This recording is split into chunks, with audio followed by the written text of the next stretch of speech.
Have you ever tested that for yourself? Like, how many tweets will load up in a second that you reload the page? What? It's like, depending on how many people you follow, like, how many tweets will load up if you just reload like once every second? Oh, once every second. I mean, not that well, because most of the people that tweet a lot, I mute. Like, I only give a shit about somebody's tweets when it's like okay, most of the time, if something important happens with somebody that I muted, I will see another person that I'm following who tweets less. I'll see that they replied to it, or they screen capped it, right? Yeah, or I'll be like, oh, cool. This Mithi tweeted. Because I have Mithi muted. You have me muted for good reason. All fucking clout tweets. But I'm like, oh, okay, what did Mithi say? You know, and so then I can still see it, but then I don't see your 100th clout tweet that gets like 2 likes and is a flop. Yeah. You know? Yeah. It has to get a certain amount of likes for it to be worth my time. Is what I'm saying. Yeah. And then you were also reprimanding me for not clout tweeting too at the same time. Why do I do that? When have I ever reprimanded you for not clout tweeting?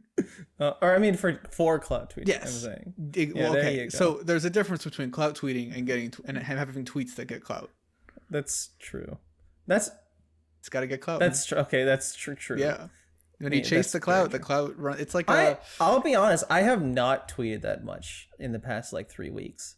Yeah, okay, but then you did today's tweet. Then I did today's tweet. It upset me very much. Hello, everybody. Welcome to Fanboy Talk, by the way. We're recording? We're good? Okay, we're recording. You are upset because you haven't embraced what's going to happen. I'm upset because if it happens, there's going to be some fucking content about it. There is going to be some content People about thought I was annoying about fucking Spider-Man. I don't give a shit about Spider-Man. I don't give a shit about Fantastic Four either. If they do that to X-Men though, if they fuck up my boy, if they fuck up Mr. Eric, Mr. Magneto, Mr. Make him Nito, like a Nazi or some shit. Yeah. If they I would really fuck him up. But if they fuck him up, you guys will never hear the end of it. You will never hear the end of it. It wouldn't be funny, but from an abstract point of view, it would be funny. From a sheer irony perspective of me being like, oh my god, they fixed Spider-Man. That's really cool. Right into god damn it again. That is something the MCU has kind of done before, right? Yep. Yeah. So I don't know. Yep. Well, I'm very excited to see. For those who don't know, we're talking about John Krasinski as Reed Richards. Yes, there is a rumor that John Krasinski is going to show up in Multiverse of Madness because it's going to be a big cameo fest now. At the late I'm so tired. That's a good fucking sign. That's a great sign. I'm so genuinely tired of like, oh, it's gonna be cameos, the movie, and I have to wonder what's going through. I'm telling you, No Way Home. The worst part. Okay, I mean, we don't want to talk No Way Home because I like No Way Home. The worst part of No Way Home is the multiverse stuff. I'm gonna say it. I like the stuff they do, but that's the worst parts of those. No, just kidding. The worst part is like the first half, but like in terms of the things that everybody's obsessed with, like fucking obsessed with. That's not the shit I gave a shit about. It's not the stuff you cared about. I care about the character, the plot, and like that ending scene's perfect. Like I don't give a if we won't spoil shit, but like if the cameos and the previous movie stuff wasn't there, it'd still be a pretty good movie, I think. Yeah. You know. Yep. And I think people are taking the worst lesson from what do you call it? From No Way Home. The thing that happens in some of these movies. Yeah, and it's like it's an Endgame thing where people saw Endgame. Endgame made a shit ton of money, and Endgame was big fan servicey moment, big climactic battle, lightning, and shit like that. And it was relatively earned in that movie. There are things in the movie I don't like, but it's relatively earned at that ending. Yeah. And then Star Wars tried to do it. Fucking what's another thing that tried to be its own Endgame? There was something I couldn't remember. I get if you want to say DC, kinda, but not really. DC's never. Thankfully, DC. Oh, I mean, with the Flash movie, I bet you they're trying to do that now.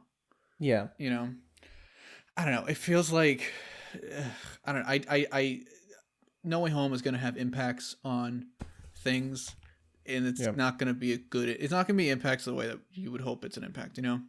Yeah. Yep. Like I think you would hope it would just mean good movies, but it's not going to mean that. Studios will say fan service, hype moments, and shit like that.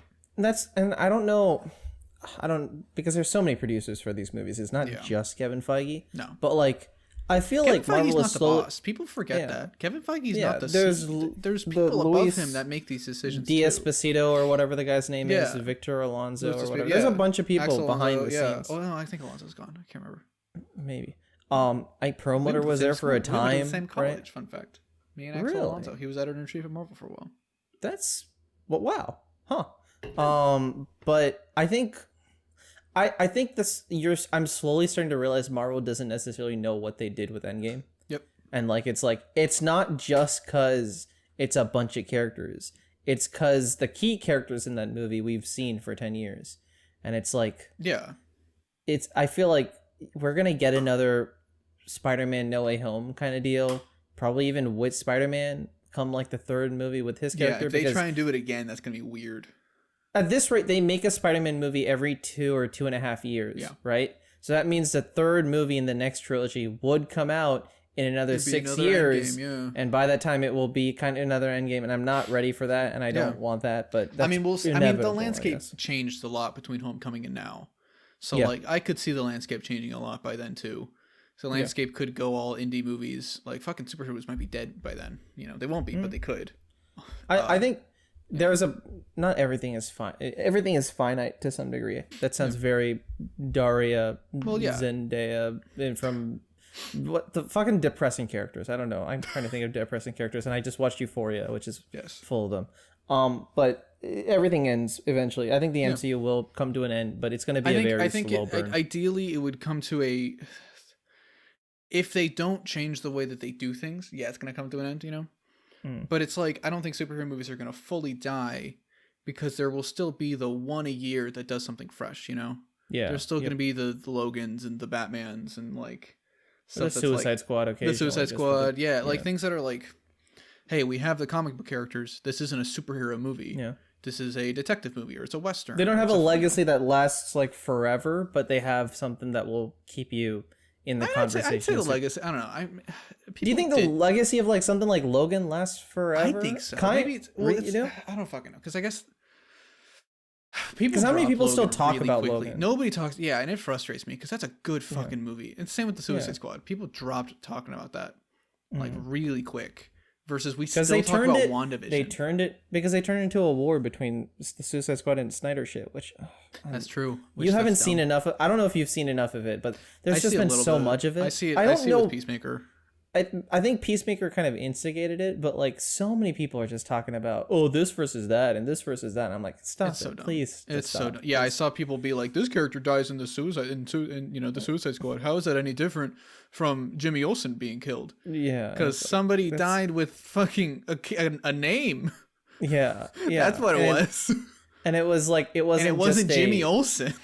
Yeah, it didn't feel like a moment that was just there to be a moment. It was like, here's a shock that will continue to push you to the other characters. Someone who complains about the characters who die in the Suicide Squad, other than one specific character that will make you cry, being one of the first people to die in the movie.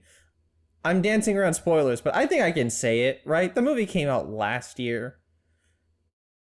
Spoilers for the Suicide Squad. Pete Davidson. Other than Pete Davidson. Yeah, fuck you. Yeah, okay. There you go. Other than Pete Davidson, you're not allowed to, I guess, really complain about those because those aren't the main characters of the movie. And even that, Nathan Pete Fillion Davidson is not dying is fucking hilarious. It's good. Funny. I love it. Yeah. Olivia, it's upsetting, but it's really funny. It's very funny. Also, I mean, like, I don't know, people... What, you want a Suicide Squad movie where nobody fucking dies? Yeah. That was a criticism. Like, I remember... when I did my rewrite of the first Suicide Squad, back when I had 100 subscribers and shit, like I would get and I killed El Diablo, a character who died in the movie. Mm-hmm. Like he died in a shitty, unsatisfying way. Yeah. And the whole point of those videos was, hey, let's maintain the same similar plot beats before Justice League so that we can pretend that the movies were good before Justice League. And then walk into Justice League. And then walk into Justice League and be like, wow, Justice League's going to be so good. And then, fuck. Yeah. But like, and then so I was like, okay, so El Diablo was killed as a last minute shock twist by Amanda Waller to fucking freak people, you know. And I got a bunch of people being like, why would you do that to him? Why would you do that? Such a like. Do you want nobody to die? Do you want no consequence? What is this? What is this? Spider-Man: Homecoming? We want no consequences. And you can still explore their deaths later. Stop doing that. You're too. You can't do that. Even I can't do that, and I'm. Well, I guess I can. I don't know. I don't know TikTok culture. Yeah, we don't know the racial politics of this. I'm like a boomer who's. Oh, I thought you were talking. Less than. I thought you meant because I'm white I can't do it. I was like, that's valid. No, I you're didn't say that. I mean, both incredibly valid points. That's all I'll say. You're a white and old plus white, ratio. That's what I was trying to say. Yeah. What the fuck? As opposed to me being able to hit the wall. I don't know. I thought that was. I was like, you know, I don't know. Maybe that's a conversation. Sure. Like I what can't is wait what's for. that? I don't know. I know Indian TikTok is a thing, but like I have never gone on it, and I don't understand anything. But I also, the only thing I know about Indian TikTok is there's a bunch of people who wear Joker makeup and Harley Quinn makeup and do the "Would you die for me? Would you live for me?" scene. I spent too much time on TikTok, and the reason I know this is because I'm getting genuine TikToks now. Yeah. I used to only get like funny ones or ironic ones. Yeah, and now you've gone too far down the rabbit hole. I've gone too far down, and TikTok seems to think, oh, he likes this stuff. And I'm like, no, I don't fucking want this. I want to see people making fun of this stuff. But the problem is the line has become too blurred. Yeah. So the algorithm's like, I don't fucking know. Here, just throw this person dancing. Yep. It's incredibly disrespectful. Which is why I don't use TikTok. Speaking of TikTok, TikTok is ruining. I mean, MCU stands I didn't like it either way, but it's making them worse for me. Yeah. It's making like you thought Twitter was bad. Twitter is a bunch of like Twitter's like 16, 17-year-olds mostly. Mm-hmm. TikTok is like 14-year-olds. And it's a whole different ball game of how they analyze media. It's hilarious. It's hilarious. You grew up with Vine, right? Vine was weird because I didn't grow up with it. It was like mostly high schoolish. But like I wasn't on it because I was like I don't know who to I saw it as a Facebook initially. Yeah. Where I was like, oh, you follow your friends and you hang with your friends. I was like, this is weird. Why are my friends making Vines? No. So like I didn't realize it was like a YouTube competitor where like people made funny Vines and shit. Yeah, I wasn't like that never clicked with me until like it died, and then I saw compilations on my Vine experience is YouTube compilations of Vines mostly. So I get the joke. Kind of same here. I never installed the app, but I knew what was going on, and I knew a couple faces from it, and like I knew Drew Gooden was a thing. Because I saw other people talk about him. To me, Drew is a YouTuber, which that's really interesting. Because a lot of other people my age will be like, oh yeah, he's the road work guy. Yeah. I was watching Drew's videos a lot recently this past like week, and like him talking about Vine and stuff like that, and it's kind of crazy to think that like road work ahead is like such a and it's thing. And it started from that guy whose content I genuinely when you think about it. Yeah, kind of. Constantly following him till he dies. Yeah, but I think it is kind of crazy that Drew has made a name for himself outside of just that. Good for him. And it's like completely disassociated. And like he said he has more YouTube subscribers than he had Vine followers. Like that's rad to think of, you know? Yeah. And it's kind of crazy because he said he was like one of the top creators of Vine. He had 400 and something thousand followers on Vine. Oh, and you compare that to TikTok where people have like 10 million. Yeah. And I think that just shows you how big the internet has grown. There was another thing where there was like some weird Twitch drama that happened back in like 2017 even. Mm-hmm. And the tweets that were released during this drama, they had like maybe 14,000 likes. And these days, a fucking Minecraft YouTuber can tweet out like poopy, stinky, and like get like 100,000 likes in an instant, you know? This is the worst example I could have given. No, that's a great example. It kind of shows you how big the internet has grown to the point where now it's like, I mean, there's a reason why comic book Twitter is a big but still sub community of the internet. It's not the internet. It's just a sub community, but it's big. You did it. You fucking did it, didn't you? I'm gonna fucking For audio listeners, I tweeted out the infamous poopy stinky tweet. I go to Twitter, I see your tweet, and I go to my notifications, and Chimera Films is shitting on me for not having the symbiote suit. This is like the one thing. My entire identity on Twitter now is people either shitting on me for the symbiote suit or people shitting on me for not watching Halloween. You know how to stop that? It's the same way, the symbiote suit it's and the watching same way Halloween. to get people to stop shitting on you for not reading comics. Just read comics, and we stop. It's really easy. I will. I see people be like, "Oh my god, Troy's such a gatekeeper. He only thinks people that read comics have valid opinions." And like not can read them necessarily too. true, but if I did think that, there's a really easy way to not be part of that. It's to pick up a fucking comic book. Pick up this comic book, actually. Yeah. Which one is that? This is from the JMS, right? Yeah. J.R.J. I could tell by the lines on the hair. It's the I was funniest like, fucking book. Yeah. I forgot how funny that fucking book is. Yeah. There's like so many good moments. We haven't talked too much about new Spider-Man. Are you excited? Oh yeah, Zeb Wells and J.R.J. I don't know anything about Zeb Wells. I have not read I was gonna say him. I'm not even in the comics crowd, but I looked him up and I was like, "There's." I was looking through his wiki page. He's written some books that I've read. He's written a lot of dark stuff, like some darker Venom stuff, and it's like that's and he wrote like one of the first comics I read that wasn't like a Ditko Lee one was like Marvel Adventures Spider-Man. I talked about it in my Spectacular video. It's about like it's a symbiote Venom Sandman story. It came out for Spider-Man 3. And it was fun, and I remember liking that. And he wrote like the 3 issues before that, so I didn't read those books that he wrote, but he wrote for that series, and that was a fun series, like But no, it seems cool. I'm interested. Like the renumbering, it's annoying, but like also shows it's a good place to jump in.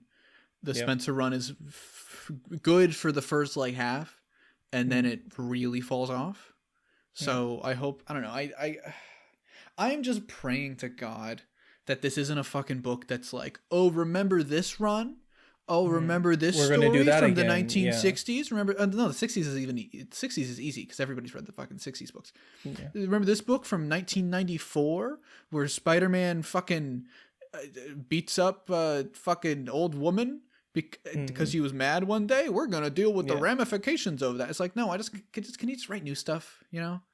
Let a character grow. You know what let that's him like? Get married and have a kid. You know what that's like? This is a comparison that's going to get me shot and killed. Do it. It's like the Star Wars movies ish. Yeah, no, remember it that thing that happened? We're going to go into Rogue it One and show you. Rogue One is a fine movie, but they slap it. Oh, they slap all these like, I remember that. You know the thing. And again, the worst part of No Way Home is all that stuff. Yeah, where you remember the thing. That's a funny reference. The Raimi meme. It's like that's not what anybody's into. And there are some people into it, and like, fine, whatever. But to me, that's the part that's like, I don't give a shit. That doesn't age over time. It doesn't age. You see it once, and you're like, ha. Like I saw it a second time with Olivia. We went to the drive-in. I did it after. Yeah. Yes. I saw it the second time, and like the something of a scientist myself line, she was like, haha, and I was like, oh fuck, that's even worse now. It's even worse. It's the fucking, you remember the bus meme with the 2 kids on the bus and Olivia's the happy one? You're like, oh, I have to keep fucking listening to this for the rest of the time. I do feel like we did not see 5 Cream, by the way, so no 5 you did not Cream yet. spoilers in the comments. I've seen more people talk about 5 Cream being good. So I'm really excited for it. I love those directors. Have you seen Red or not? Yes. No, I did not. No, you should. It's actually it's people call it a slasher. I've heard good things. Slasher. I think a thriller at most. Christian said he watched and he said it's really good. He said he really loved it. I need to rewatch. It's like it sucks because it's like Knives Out came out like a month later, which was like superior in every fucking way. Yeah, but it is similar where it's like, well, it's not like a murder mystery, but it's like it's about a rich family that sucks, and it all takes place in the mansion. Person coming into and it, then there's this new actress that's really cool, and everybody likes Samara Weaving versus Anna de Armas. There's a lot of similarities, but it's really good. It's really fun. Like, I mean, I really enjoyed it. Yeah, I want to watch it again. And Samara Weaving needs to be in more stuff too. I like her because you know what, a movie that not a lot of people watch, and I bet you didn't watch either, but I watched the G.I. Joe movie with like Henry Golding. And Snake Eyes. No, I did not. I wanted to. But then I heard that it's not great. There's some like fun action. The trailer was really good. I did really like the trailer. She has nothing to do with that movie. Yeah, I'm saying the trailer is really good. The trailer that I watched before the movie. Yeah. Samara Weaving needs to be in that movie. I really like her. She's a good actress. Yeah. I heard that in that movie, he like the final shot is him getting the snake eyes. There's like no snake eyes. That's it's not stupid. A snake eyes movie. It's like a weird clan. They induct a person into their clan, kind of, but then the growing pain story. I don't know. It's weird. I don't know how to. it's a fine movie. It's very by the numbers. I'm just not into the like. I mean, I've talked about this a bunch. I'm not into the multi like Uncharted. Don't make the character earn it. Yeah. Fucking. Just he's gonna have that mustache for like 2 seconds, and that's gonna be the ending scene of the movie. Yep. And that movie's not gonna be good. It's gonna be the post credits. Watch it be the post credits. It's not gonna be even. They spoil the post credits. Like that movie's gonna fucking be dog shit. Like we all know it. But like even the poster looks dog shit. The poster. You see the poster? Cool?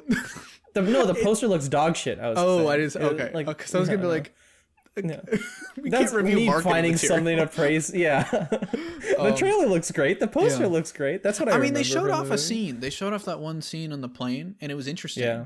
It was cool, but like. It's a one. I mean, do you think the movie will be good? Because the problem is something like I don't know, like Solo Star Wars Story or like some of these origin movies. You want to say, oh, disassociated from the original material, it's good. But the problem is that material is so directly based on the source material. They're ripping off Uncharted 3 in certain. That plane scene is literally a mission in Uncharted 3, and it's a great mission. So then it's like they're doing it because like, oh, you remember the thing from the game. Yeah. So it's hard to analyze that on its own because the point of the scene is to be a callback. Yeah, and it's not something where it's like, oh, the emotional weight of the scene from the game has been ruined and shit, because it was a fucking action scene of the game. You know, it wasn't a huge deal. Yep. So it's like that's not a big problem. And like I do think Tom Holland could be a good Drake. Like some of the scenes I saw, he was like, oh crap, and it was like it didn't feel like Spider-Man. Which was really nice and like refreshing. He's a good actor. He can be a good actor. Yeah, But it's a matter of like, can I consistently buy that he's a piece of shit with a heart of gold? Can I consistently buy that? I don't know, because it's Tom Holland. And is the movie going to be good? You know, I don't know. I've just got very bad vibes from them. It gives me Mortal Kombat movie vibes, where it's like Mortal Kombat. They released that first scene. And that first scene is awesome. That first scene's fucking rad. And the rest of the movie is nothing like that. Yeah. Which is why I watched the first scene and I haven't watched anything else. Don't watch it's a really cool short film about the origin of Scorpion. That's it. That's all it is. Yeah. You know, and that movie's not even terrible. The movie's fine. But like, I don't know. It just gives me weird vibes, you know? Yeah. Yeah. I think that's how I feel about a lot of movies coming out these days. It's like I'll watch a trailer, I'll watch a few scenes, and like that's all I really need to be there for. I think part of the reason so many of these movies have felt very studio like fucked with by a lot of things. Yeah. I think part of that is because COVID has led to a lot of delays. And this is the thing that I think that happened with Wonder Woman, 84, the 84th Wonder Woman movie. I think that the movies are sitting on the shelf I think so. Let's say Wonder Woman was delayed fucking like a year, right? Or like 6 months because it was supposed to come out in June, then it came out. I think that they were sitting on the shelf, basically done, and studio heads had more time to look it over and think on it and be like, oh, but the test audiences lately have been saying this and you know, all this shit. So let's change this a little bit. Let's do a couple, you know, and like it just keeps building and building because they have the time to do that. Yeah, like, for those movies. Yeah, versus like something that's like, okay, we said it was coming out in June, it's done in May. Do you have any notes? We don't have fucking time to do that. Let's just get it, you know. Versus like, okay, well, we're gonna delay it a whole year and a half. Which is why I'm amazed that No Time to Die turned out good. You know, because I feel like No Time to Die turned out good too, because I feel like the Bond household, the group of people that own the Bond rights, probably were like the movie was made and then they just kept it locked under key, for like a bit. That's what I assumed happened. I still haven't seen it, because I suck. But that's what I also kind of think happened with Dune probably too, where Denis probably just made that movie and kept it in a lockbox. Yeah, I feel like that's weird too, because I don't know when. Production on the thing I'm working on is going probably into early summer stuff, and that means that we'd like to get done and wrapped with filming like around July. But that means that I didn't plan on releasing it like after it comes out, so I'm gonna also have to keep that in a lockbox for like 4 months. And I feel like a lot of people have the thing where you keep something under wraps for too long, it's like, no, I want to mess with it. I want to do something. I want to pick it apart. So maybe it's not all just studio stuff. Maybe it is even a creative going in saying, let me just try something for the sake of it. Like a lack of confidence. Yeah, basically. Which, sorry, that sounds like personal. Like it's not nothing against like the creator. It's that's how it is with any, like if I finished this comic video like 2 months before I plan on releasing it, I would constantly want to keep going in and making fucking tweaks and cutting shit and stuff, you know? Yeah, because it's hard to just schedule something. Yeah. For the future, unless it's You a always clout want creep. to. You're always trying to add to shit until Yeah. it comes out. You know, nothing ends up perfect. That's just how creativity and anything works. Yeah. Yeah. What else did you do this past 2 weeks now? Yeah, 2 weeks. It's been a while. Read a lot of books, read a lot of comics. That's not a thing, but okay. Those don't exist, right? Shut the fuck up. Because I only know things from Peacemaker because James Gunn made him, and he looks like this because he's John Cena. You're right. Look at him. I Look keep at him. on Look at how forgetting that serious he Peacemaker is is. the inspiration for the comedian in Watchmen. That's insane to me. Oh yeah, that's right. Yeah, and the question was supposed to be Rorschach. They were gonna like that was the plan with Alan Moore, and DC was like, wait, please don't. DC was like, wait, can we not have our characters commit these horrific acts? Yeah. And then Alan Moore was like, fine, I'll make my own. And then DC was like, oh, those are ours. Those are ours. Yeah. We're gonna make them Superman and Batman. Yeah. But I mean. Can we get a Watchmen reboot, but it's John Cena and it's him doing the dance? Can we get a Watchmen reboot, but it's just DC's Watchmen? It's just the Charlton characters. Can we just get the Watchmen characters doing the dance from Peacemaker intro? That would be good. That would be fun. Do you really want it? It's just Rorschach walking around. Yeah, exactly. But I read last night. I caught up on Robin, the Williamson run with Gleb Melnikoff on art. You've been saying good things about that. It's really good. It's really if you're not a Damian fan, you should read that book because Damian is a good character, and I will die defending that. Anybody that doesn't like Damian hasn't read a Damian book in the process of you defending him, right? What? That's what I read. Damian will probably kill you in the process of you defending him. This is valid. This is very valid. Yep. No, but that book's really cool. It's like an anime tournament. It becomes an anime. It becomes an episode of My Hero Academia at the end. It's hilarious. Strange. It is so absurdly shown in anime, and I love it. So Connor Hawk's in it, and they're fighting, and Damian's giving like a speech. He's like, "I'm never gonna give up." It's so fucking. I love it. It's the best, and the art is insane. And they're fighting, and they both punch each other and block at the same time, and they do the thing where they like slide away from each other. Yeah, okay, that's so fucking good. It's so much fun. It's such a good book, and they got like really cool new characters. Williamson did Rebirth Flash, right? Williamson does a lot of shit right now, but he did Rebirth Flash, which was mostly good for the start. I've got it. I have my issues with just the way that I like comics to be written. It's more of a preference thing. There was a lot of text in that book, like a lot of recapping stuff that was kind of not necessary. Yeah, like a flash panel of the flash panel with like fucking blocks and blocks of text. Yeah, blocks and blocks of recap text. And I'm like, I remember what happened, man. You don't have to. It felt like this into an detail. issue of Ultimate almost. Where it's like, Ultimate was pretty bad. Ultimate does that too. Ultimate was bad about the dialogue taking up whole to say like two things. I think I've been reading more Ultimate, and I feel like it gets worse when you go farther in the book. Yeah, like the Venom book has a lot of those first few volumes are like killer. They're banger. You know, and it's still a good book. It's still a good run, not to like Ultimate.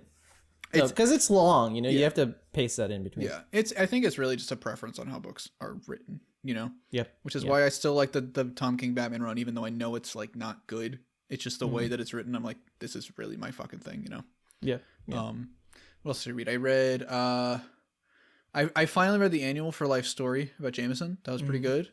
Like kind of fucked up, like very dark, but like really good. What else did I read? I was reading JRJR's JMS. I was rereading it last night. And it's such a good fucking book, dude. It's such a good book. It's crazy that the Ramita run on that run, like where it's the two of them and he's just Ramita doing art, killer. Every single story hits really fucking hard in these really like fucking. This one has a fucking. It's like the best Doc Ock moment I've seen in a long time. It's great. Okay. I love it. I don't know. That book's so good. And there's a fucking scene where Peter goes to California for this arc to like see MJ. And he's like, because he has to like apologize for like missing her flight because he's been like a really shitty husband because of Spider-Man stuff. Yeah. And then he gets back and there's this like internal monologue where he's like, yeah, I used to play the lottery every week. And I used to always put my numbers in. Every week I'd spend $5 on the off chance that they'd put my numbers. The one time I fucking forget is when I go to California to apologize to MJ. And then I come back and my goddamn numbers, which is the $1 million number, It's like the most like fuck, man. Yeah, it's so good. And like he missed his tell. It's all on like one page. It's just like 15 terrible things happened to him because of one thing. It's great. I love it. It's such a good book. JMS is a lot of that run is about MJ, right? Peter and a MJ. good amount. And Yeah, like I'd say because like the one. Well, then I the think ending the one, definitely fucking is. Yeah, that's true. One more But day, baby. I know there's like at one point of volume I read of JMS that was like really, it was the one that like a lot of people talk about on Twitter of like them meeting each other in the middle of a fight and then like hugging each other or whatever. I don't remember what that was. I can't fully remember. When I think of the JMS run, I think of the JR parts. Because I don't remember much after that. Like since this is closer to the Ezekiel stuff. This is like when Ezekiel's like. That was JR. I'm rereading it right now, so I'll probably get to that. Okay. But yeah, I fucking love that run. What else did I read? Other stuff. I can't remember. Nothing's coming to my head. I watched a lot of DCTV. If we want to talk about that. Yeah. Oh, first off, did you read Dark Knight's Metal, the new one? There's a new one. There's like one that's more Wonder Woman focused. Oh, I did not know that. It's the third one. The third one, I think. Can they stop? I'm sorry. Can they stop? There's too much. You don't want. There's too much. Okay. Too much metal. It's not like, bad. Cool. It's fine. It's just Game like of Thrones. you branded something else. That's really what it is. If it was Scott Snyder being like DC book, cool. Yeah. Is it Snyder? I'm assuming it's Snyder. No. Dark Knight's Metal? No, fuck. Did I say Dark Knight's Metal? Yeah. God fucking damn it. I said Dark Knight's Metal. I meant Dark Knights of Steel. God yeah. No, I read that. I'm such a dumbass. Okay, you did? Yeah. Yeah. I read That's good, right? Yeah. I was like, okay, this is going to be a very short-term book, right? That's what it feels like. Because it's like Taylor has made so many fucking multiverse things. He's made fucking Injustice and Deceased and, all the Injustice spin-offs and shit, where it's like he's like crafted the quote-unquote like his definitive, aside from Evil Superman and the zombies and shit, like his like idea of like the standard DC universe, And then this book, he's like, nah, fuck that. I'm going to make a fucking fantasy book. And he goes hard. And it's just going to go everything else. Because it could have been like there's so seedlings easy. of it. It would have been so easy if this was just Batman with a sword. It was Batman versus Ninja, but it's medieval. That could have been so easy. It would have sold just as well. But Taylor's like, no, we're going fucking Arthurian with the way we do this. And I love that. And I'm really into it. It's like there's no... This sounds wrong. There's no real respect for the character. No. It just happens. No. Yeah. And I like that. It's like it's so classic. It's great. Yeah. Yep. And when well, I don't know when the next issue is coming out. Probably soon. I think it's monthly. It's Okay. Did you read Are you reading Nightwing?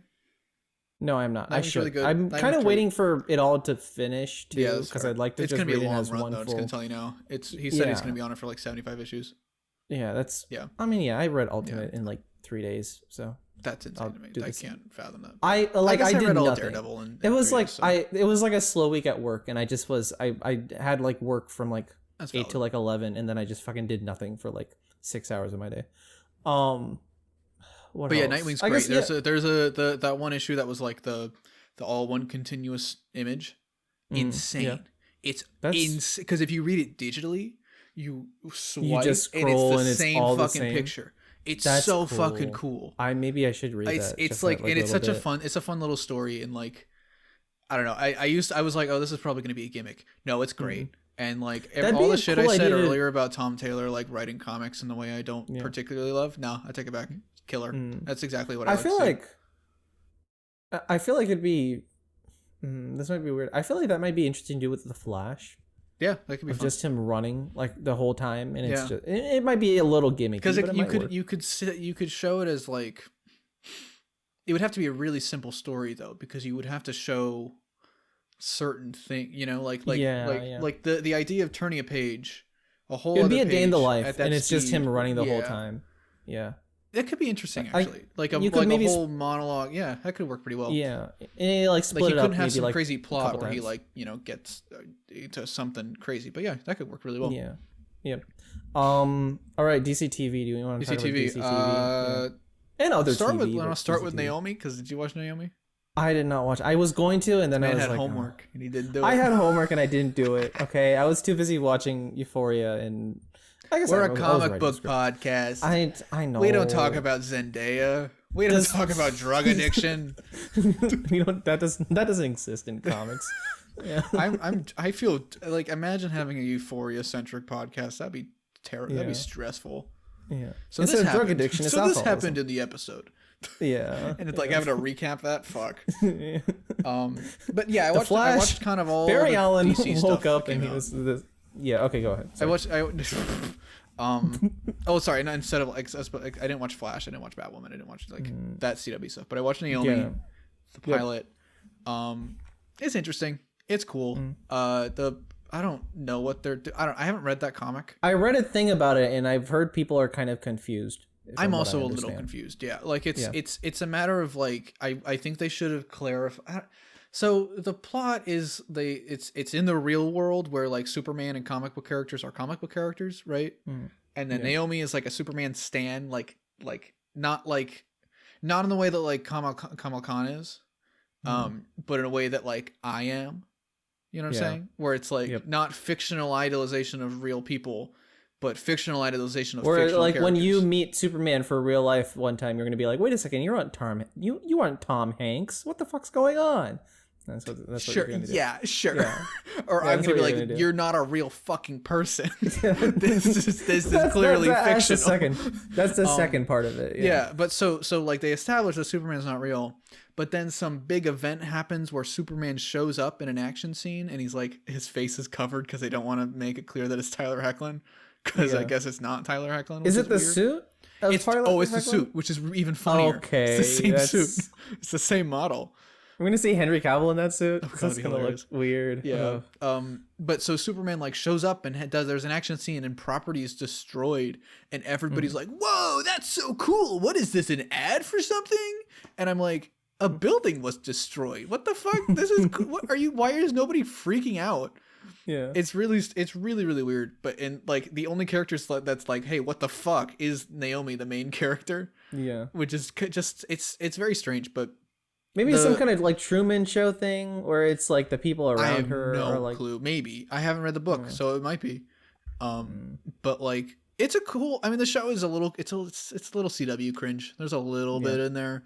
I want to like the main characters, but like they're not given the best performance right now. So it's a little rough.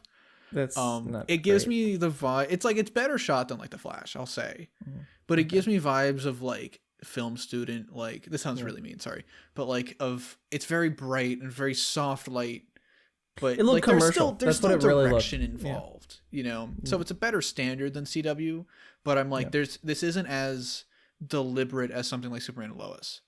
It's like bad Apple TV from the commercial. That's what it kind of felt like. Yeah, it looks like it was shot on the new iPhone 13 Pro actually with the cinematic mode, and the cop that's like, why am I not in focus? And then he gets in focus. I'm like, there we go.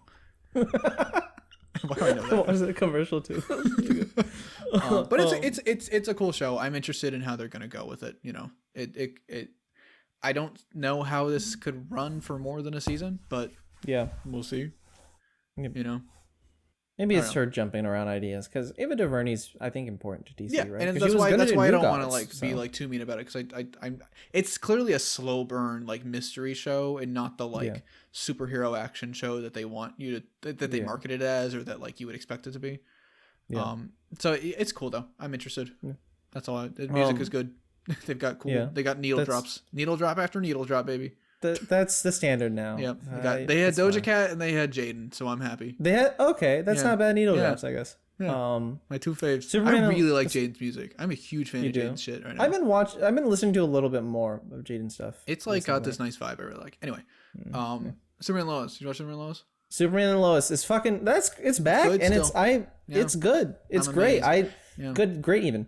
It's a little CW. It's a little more CW-y than I remember. I'm fine with that. The more you told that to me, and it's just a matter of like we're back and Lois is back and she's kind of an asshole. Yeah, and I get it. Yep. It's one of those things where it's like, okay, that's part of the story and shit. But it's like, it shows it. I don't know. It's like I would have preferred. I don't know. I don't know how I would have done it. But the thing is, for me, if this were the Flash or Arrow, they would have dragged it on for a lot longer. So they're just like they had a conversation, and it's like, okay, all right, cool. Yeah, and I think that's what this show is strongest at, is like when something needs to happen, the characters do have a conversation. Although to be fair, that whole conflict apparently lasted like 6 months. It lasted the whole summer break, so maybe not the most healthy. And the fact that that's the case is a little bit CW of like But something also happened and we're just not going to show all I mean, of that's it, just a matter of like the CW likes to have their summer breaks actually happen in the show. Yeah, so you feel that growth with the characters. Yeah, and also to show like whatever age difference or just time. Yeah, that's just how the shows work. Yep. But yeah, it's good. I'm interested. Apparently, Doomsday is in it. That's what I've heard. I've heard that is supposed to be Doomsday. Correct. I don't think they confirmed. I heard someone because I was told me looking through the subreddit and I didn't see anything. No one said that. Yeah. Someone said a showrunner said that, and they were supposed to show up in episode 3. But maybe we'll see. If it is Doomsday, I hope they don't fuck him up. Well, no, because it's really hard to fuck up Doomsday because he's a shitty character. Yeah. Doomsday is such. I'm sorry, Doomsday stands. Who are you? You don't exist. You only like Doomsday because he killed Superman. That's the only thing he has. He's just like fucking Grey Hulk. He's less interesting. Yeah. The fact that Smallville is the best version of Doomsday. Smallville is not a good sign.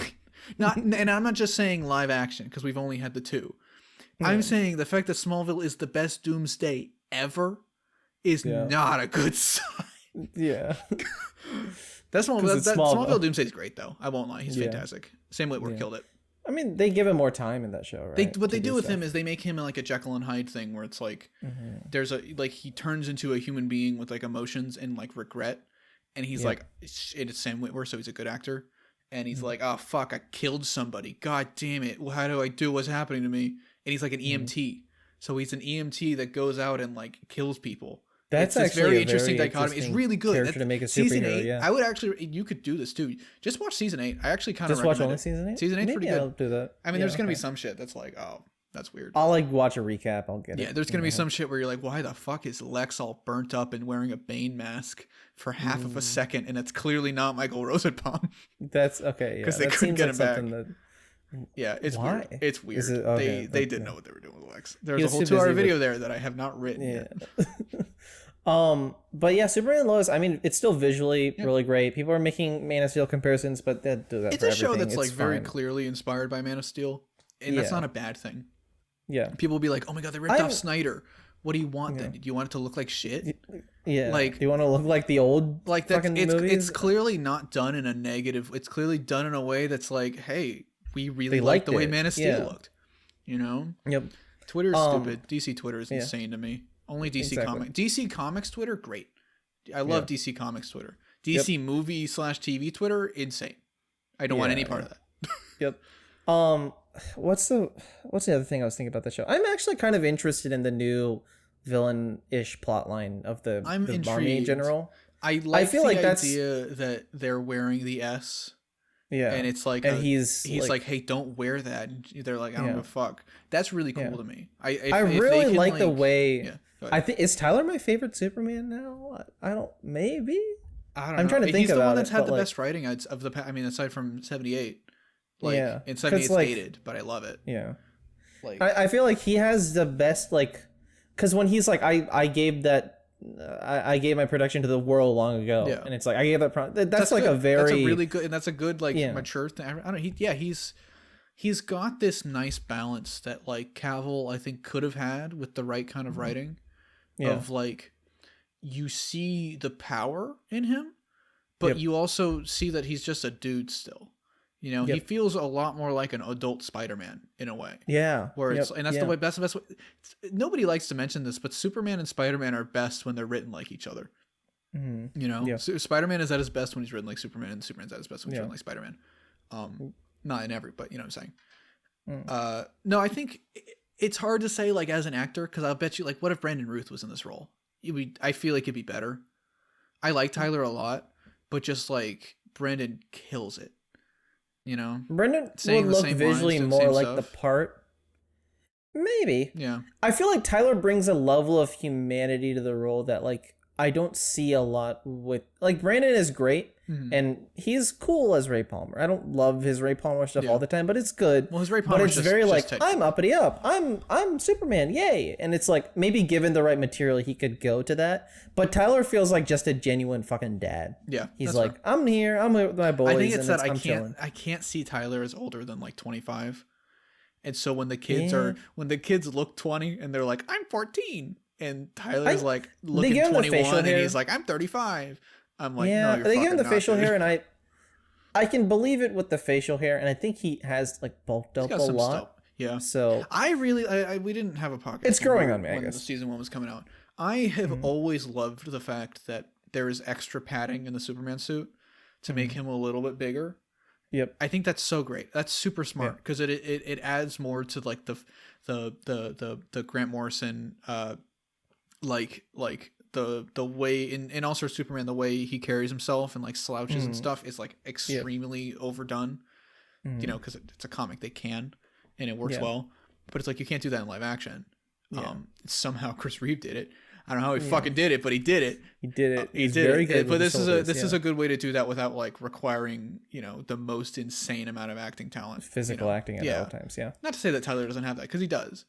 You know, but he's able to do it in a way that I feel it sounds so fucking cliche. It's the most real Superman. You can tell, you know, and that's not a bad thing. Yeah. You know. But no, I do. Sorry, it sounds like I'm shitting on Tyler. I do really like Tyler. He's great. He's fantastic. Yeah.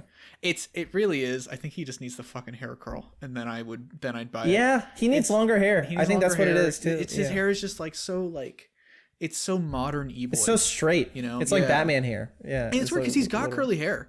Same with Cavill. Cavill had curly. Cad. I act like he died. Cavill has curly hair. Then he went bald. Yeah, he became Lex Luthor. Yeah. Do you think they're gonna do Lex on the show with fucking John Cryer?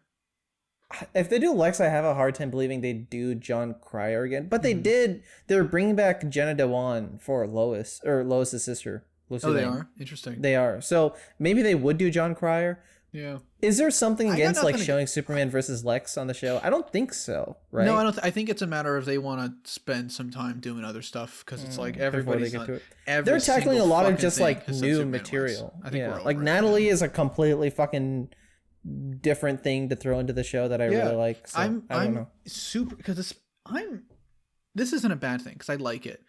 Like last season, they were like John and Jordan, and I was like, oh well, who's gonna get powers? And it wasn't fucking John. And I was like, this is interesting because it's clearly not adapting anything. Yeah. I would say it's parallel thinking, but John existed long before this show was written.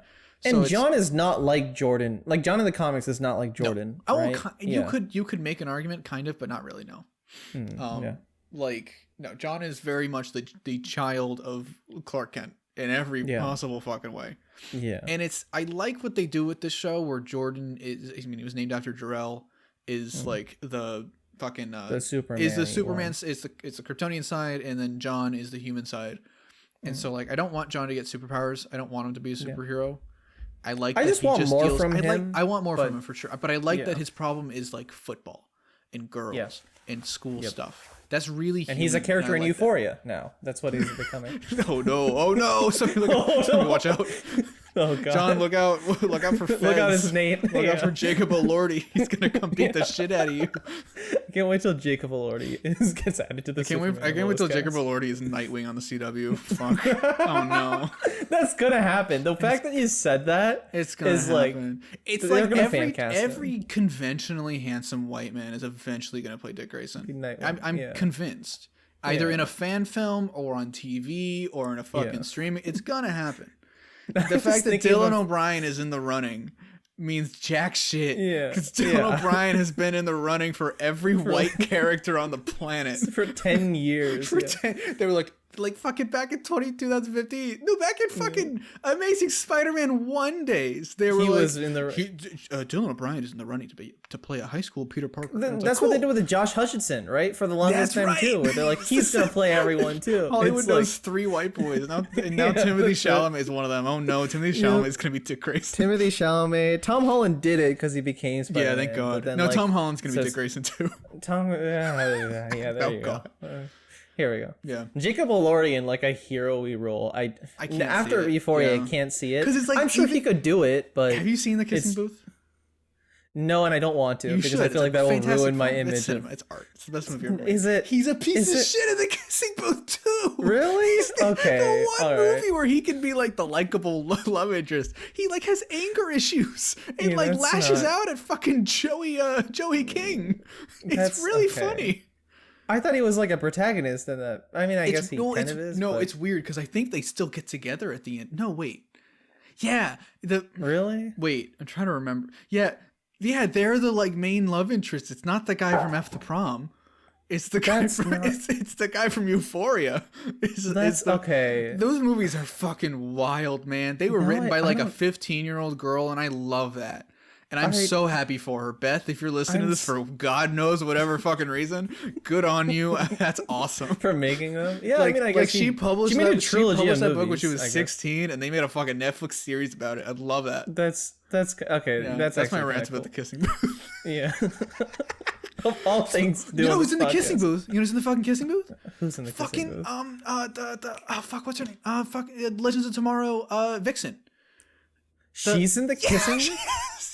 Maisie Sellers? And she has like an affair with Jacob Elordi. What the fuck? There's too many connections. This isn't right.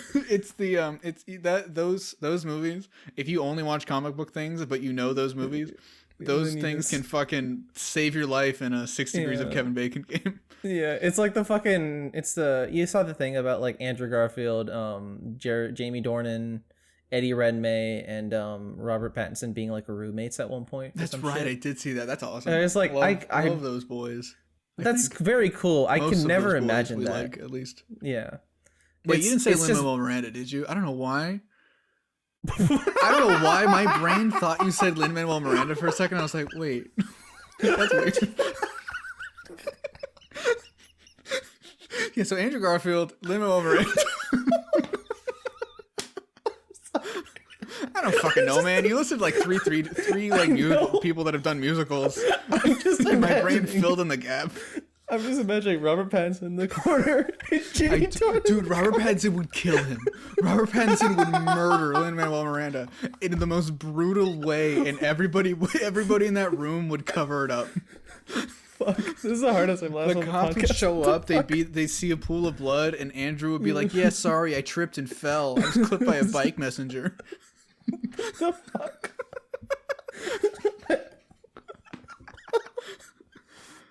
Oh boy, that's good. Oh boy, that's fun. That's good. That's really good. Oh, shit. Okay, yeah. Hey, you have anything else to say about Superman Lois? No. Okay. No. It's a good show still. Cool. Great show. I hope all the behind the scenes stuff is fixed, because that was a reason I couldn't recommend it last season. I forgot. Yeah, that sucks. It's great. It's great. It's really good, and I'm excited to see what they do this season. Yeah. I hope they don't drop the ball. Dude. It'll be fun. I hope Lin-Manuel Miranda's in it. That'd be really good. Fuck you. Lin playing Doomsday. I just imagine. You know what I imagine? The big fist comes out. No, do you know what I imagine happened? Lin-Manuel Miranda was living with all of them, and he wrote the script for Tick Tick Boom, and then he gave it to Robert Pattinson, and Pattinson was like, "Fuck you, I'm never doing this," and he just kept handing it around. Then he finally gave it to Andrew Garfield. He was like, "Fine, because I'm a friendly." Well, no, and Andrew only took it to prevent Lin from casting himself. Yeah. All right, I'll let you be the fucking chef, but you cannot be Jonathan Larson. Did you see the video of him singing? I did. I don't. That hurt me so much.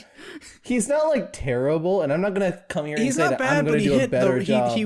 Nobody told him what the notes were, I guess. Yeah, it's just very awkward. It was very awkward. I feel so weird. I'm sorry, that man.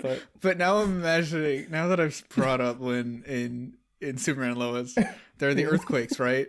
And there's like all this pounding coming from beneath the earth, and like, what's going on? And in the background, you hear, Alexander Hamilton.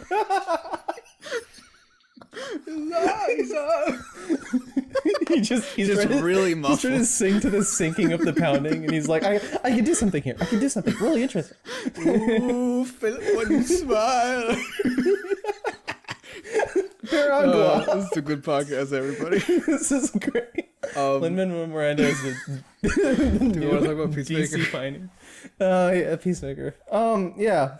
Peacemaker's really good. Peacemaker. I'm actually really liking Peacemaker. I was really Peacemaker's great. Look at him. Look at how serious he is. This is a serious show. For serious men only. Serious men. This is a DC show. It's really dark and serious. Yep. I mean, I watched the first 20 minutes of the first episode and then fell asleep, and that sounds like a bad thing, right? Yeah. But then I did watch the actual show for real, and I did actually really like it. Yeah. It's going in a direction that's interesting. The thing we talked about, James Gunn, it's a little weird. Yeah. Oh, yeah. It's very clear that I'm sorry. No disrespect to this, because if he's into this, he's great. into this. He's a good. Great. He's an adult. He can do whatever he wants. But I'm convinced that James Gunn wants John Cena to fuck his wife.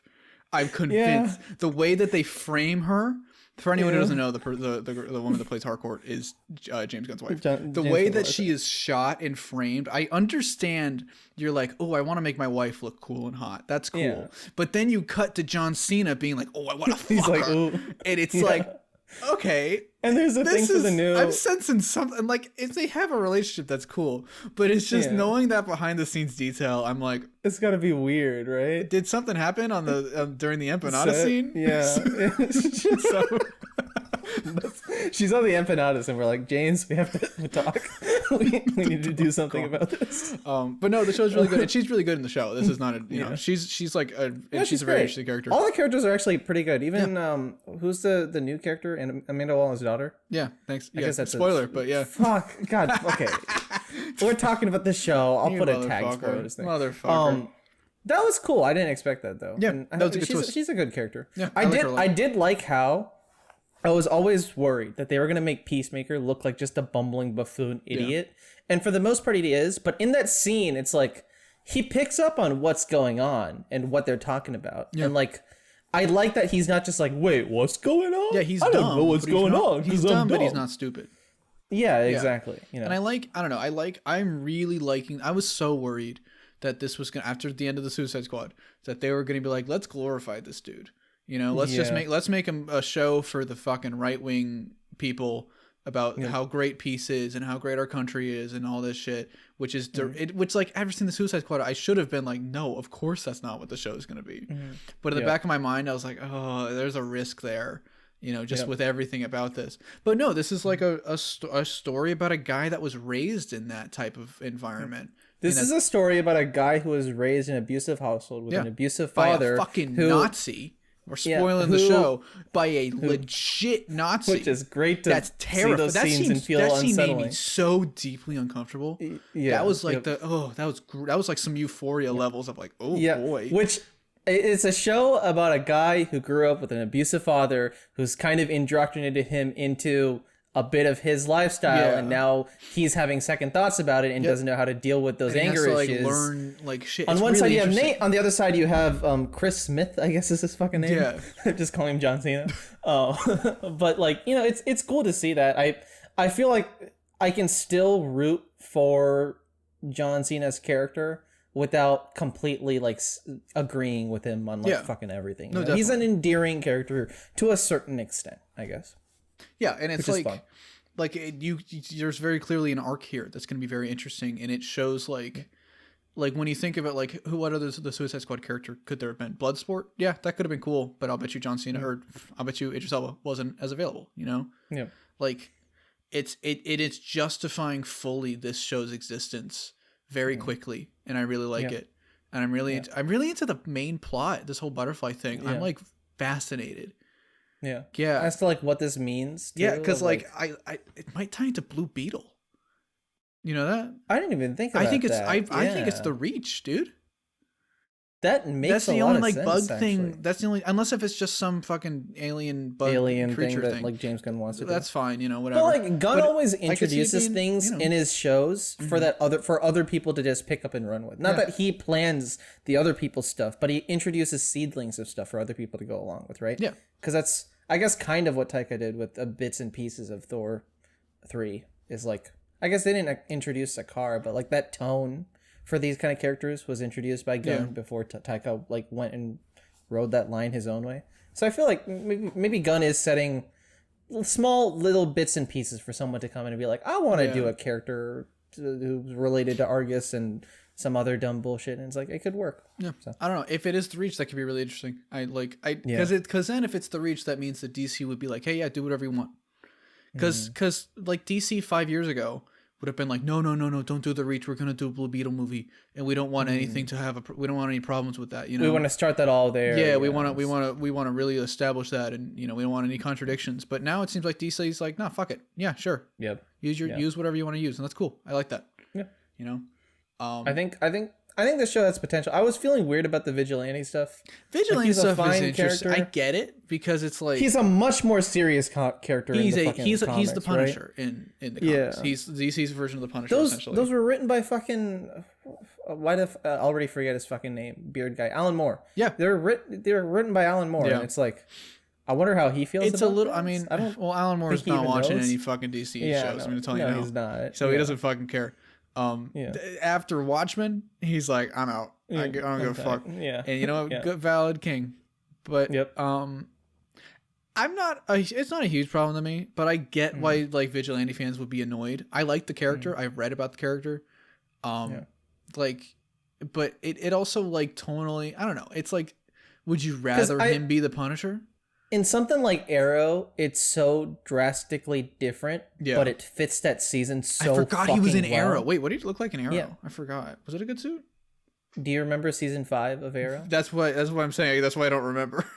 Yeah. I mean, it was a fine suit. It was an Arrow suit, so you can kind of tell. So it was all leathery. Oh yeah. That mask is lame. This is better. This is very clearly. This better. is a really nice suit. That suit is killer. Yeah. And I could see myself it visually because it's on your fucking. There it is. Exactly, it's there. It is right there. And right next to him is Serious John. Look at him. He's staring at you. He's serious. He knows what's that up. opening's great. I rewatched that opening's great. It's so I watched fun. it. I don't skip it. I never skip fun. it. I never skip openings in general because if you skip openings, you're a coward. Do you skip the Euphoria opening? Euphoria has an opening. Well, you know what a song plays for like fucking 15 seconds or something. Yeah, but like, it's just a title card, right? It's just a title card. Yeah. No. Okay, good. Because I was like thinking about skipping, and I was like, you know what? No, I'll sit here and I'll listen to this, and I'll enjoy this music for 20 Zoomers seconds. These days, they don't understand. You're fucking short attention. They get on their get on their phones. Not and they get on everything's their a TikTok. TikToks. We're talking Not about everything's gonna be Brian. content all the time. Sometimes you just have to sit and think about what you saw, and then see John Cena go. I think what sells me on that intro isn't the like it's funny at the start, but then what sells me is all the other characters coming out and doing it too, who are like serious characters. That's the funniest fucking part of that. Like now that you know who his dad is, and now you see that part of the and intro, he's doing like a little dance. I'm like, oh, that's fucking hilarious. But and then when like Harcourt comes out, like it's so funny. It's so good. I love that opening. It's great. I kind of like the team leader. What's his name? I like him too. I know that actor from somewhere too, and I can't remember what. I was gonna say he seems familiar. Probably The Wire. Every actor's in The Wire. Yeah, that's another thing that and the kissing booth will save you. Fuck. Okay. All right. And Spider-Man: No Way Home now. That's the thing that really fucks everything. Jacob Elordi's gonna show up in Spider-Man 4 as an alternate. It's gonna be the Hobgoblin. He's gonna be Harry Osborn. He's gonna be Harry Osborn, the Hobgoblin. Imagine a Harry Osborn. Thought it was Ned. Like could you imagine a Harry Osborn to like take the direction of Nate, like character wise? Oh Jesus Christ! That'd be weird, right? These movies are still for children. We need to remember that. No, not like that, but like just like the thing of like he's a weird dude who's kind of sociopathic. Is Harry Osborn a sociopath? No, because he's just too emotional. Harry's a rich kid with daddy issues, which I guess that is Nate, but in a different way. Yeah. I don't know. They could do it. It could be interesting. I don't see them doing that though. Yeah, like, no. I see them going full on classic, like give him the waves. I don't see them giving him the waves. What if they did? That'd be the funniest thing in the world. It'd be funny. They're never a white guy, a white ginger with waves. I would love that. That'd be so fun. Or he shows up to a party with waves, and they're like, "What the fuck is on your head?" Well, I'm rich, so fuck you. Yeah, kind of thing. Maybe I can see that. They do the same thing that Smallville did with the Green Arrow costume. It'd be funny if it's like he has to do it because his dad does it. His dad makes him do waves. His dad makes him do it. He has to do it. In the world. Harry. You're not maintaining them properly. They're growing out. What we're talking about, Peacemaker. No, yeah, I'm into it. I like the new characters. This is like it's I don't know what the fuck the judo kid's issue is. What the fuck is his deal? I'm interested with because he's in the main credits, so he's got to be a big thing. Yeah. I don't know. But a lot of people are in the main characters. I don't know. The fucking janitor dude's in the main credits. I hope he comes back then because he's fucking hilarious. Yeah. That was the funniest scene. That was such a good moment. I don't know. I thought that was hysterical. It was pretty good. Yeah. But like, Peacemaker good. Yeah, Peacemaker really good. And you know, Snyder bad.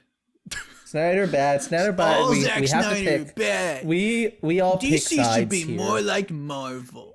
Yeah. I'm gonna rant for a second. The funniest thing I've seen Go ahead. is all these people be like, this is what DC used to be like, and then this is what it used to be like now, and they're like pointing at the intro, and it's the same people and they're mad that it's different tones essentially, and it's the same people that will criticize Marvel for having too similar of a tone. Yeah, and it's also like, DC did Batman Forever. And Batman and Robin. Oh, I thought you were saying that they did Batman. They've done Batman forever. Yeah. And I'm like, I also have to, but they have done that. That's also true. But like, they've always changed tones, and they're good for changing tones. Yeah. And so, anybody's still mad about the Schumacher Batman movies? Come on, they're good movies. They're fun. Yeah, exactly. So. We've had, I don't know, like. So when Plastic Man shows up, are we gonna get do you want a Zack Snyder Plastic Man show? What the fuck does that look like? Like, I don't know. It's so strange. And like, I don't know. I don't want to call anybody, gatekeeper or anything, but I do feel like that mentality of people on Twitter to call out. Who we're talking about. Comes from people that don't read that many actual DC comics. That read Batman or not even Batman. That read fucking Dark Knight Returns, and that's it. You know. Yep. Like. If you look at a fucking comic book shelf of DC stuff, there's so much variety in tone. There's a fun Batman thing. There's a dark Batman thing. There's a fucking, there's not a Green Arrow book. Oh, that sucks. Oh no, never. Well, you can watch Arrow. It's like a Batman show, but it's not Shut Batman. Your fucking mouth. You're welcome. But and that's always kind of been my thing with Marvel, where Marvel, even the comics, a lot of the time have felt very similar in tone. And some of them are really good, and some of them aren't like this. Like Daredevil, Zardoski's Daredevil is not like this. But like a lot of them for a while did kind of feel like millennial, like, that happened, trying to be Avengers quality writing of just like jokes and fan servicey stuff. Thing. Yeah. Yeah. And not to, it's a generalization and stuff. But like in DC felt more like broad in that respect that I really liked. And I like when Marvel branches out that way. You know what I'm saying? It's just, variety is good. Yeah. Like, what do you want? Do you want this show about Peacemaker to be Watchmen? Gritty? Do you want it to be a show about the comedian? A guy who did a lot of really bad things? Do you want to see that? Like, what is it's just so strange to me. Yep. Not everything has to be like crazy meta commentary. No. Yeah. And this even feels like it is going to be not a meta commentary meta comment, but I feel like this is going to have some pretty hard, like, anti-war, anti-military. They're setting up big emotional because the Suicide Squad sure as fuck did. The Suicide Squad, that's why I love that movie so much, because it's hella anti-military. It's hella anti, like, authority and stuff like that. What's going on with my hair? I don't even fucking know. I don't know. I'm really into the show. Something. It's doing something. It wants to be waves. It wants me to be Harry. It wants you to be waves. Harry, you need to trim your hair. I don't know. My Norman impression is based on Ultimate, I guess. I don't know.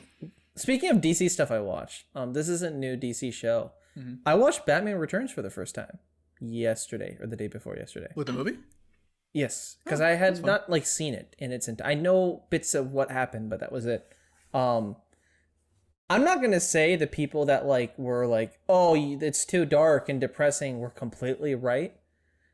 That movie is like fucked. That movie's fucked up. It's no. Those people that were like, it's really like I like that interview with that kid that was like, there are Happy Meals toys about this, and then I go and it's like horrific gore, like spurting black ooze. Yeah, that's a super valid complaint, dude. I totally get it. And it's like, I feel like people keep making fun of that. I'm not going to shit on High Top, because High Top has his own argument about it. High Top was like, no, Forever was a direct response to that, and he likes Forever. Yeah. It's a valid, And I think It's a good movie. It's a great movie. Yeah. The strongest parts of the movie, though, are like just Batman Bruce and and Selena. Yeah. Yeah. Bruce and Selena have amazing chemistry. Yeah. And Michelle you can Pfeiffer's just focus on insane. that. Yeah. And it's every crazy how she's going to get topped by fucking Zoe Kravitz. Yeah. Oh, I didn't mean it like that. Wait, hang on. Oh boy, no. you really hit a new I audience. didn't mean it like that. Oh no. But it is kind of weird to me how, like, why do you keep cutting back to the Penguin? I love Danny DeVito. He's great casting, but they do weird shit with him. And I'm tired of weird it. interpretation. Yeah. I would love to see him come back and play like a traditional like Arkham Penguin of just mobster, not fucking like disgusting. He is heathen. a penguin. He is a penguin man. Tim Burton was like, "What's he called? The Penguin?" Okay, that's it. Do that. Yeah. I like those Burton movies for what they are, but like, they're not the characters. They're not the characters. They're not really the characters. This is my hot take. Aside from Batman Begins, I don't think we've had like a proper Batman movie. Maybe Forever. You know, Forever gets there. Forever's pretty close, but it's kind of muddied by the studio stuff. Yeah. You know, and I hope the Batman does that. Like, in just terms of like, I love The Dark Knight too, but it's like The Dark Knight is not this crazy analysis of the Bruce Wayne Batman characters. It's a Joker. Yeah, Batman is like there. He is a character. It's a Bruce Wayne, but this version of Bruce Wayne maybe movie. I don't know. I love those movies. That is not my favorite version of Batman by a long shot. You know. Yeah. If you could throw in like. Trying to think of like if you could throw in well no not Batfleck because he fucking kills people. If you could throw in like a fucking I don't even know, like it's just the way he composes himself is so much, and in Begins this isn't really a thing, but it's really more so in The Dark Knight, and it's worse than Dark Knight Rises where he's just like a dude, and I like that to an extent, but it's also like he's still Batman, and the movie kind of forgets. It tries too hard to be realistic that it forgets like some of the good parts that we like, you know. Yeah. And I feel like something like, because I was thinking about Returns, and it's like, Bruce isn't, like, yeah, he kills people, but, like, putting that aside in the movie, because that's just him, like, fucking doing the action. I mean, I haven't seen it in forever. It seems like that's just more action scene stuff, you know? It's just him being silly, because it's a Burton it's more, movie, it's more like ludonarrative dissonance than anything. Yeah, basically. But, like, I mean, you can tell that there's a bit of him that is still Batman. Yeah. There's just not... Burton's so disinterested with Batman, though, in that movie. Yeah. You can tell. Because when they're like, oh, here's a Batman scene. Oh, what? Batman messes with gadgets?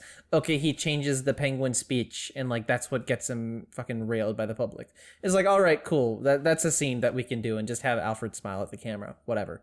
And it's like, that's all I feel Burton wants to do with Batman. He doesn't, after the first movie, he's like, all right, he killed the Joker. Yeah. He finished his thing. What else do you want me to do with this guy?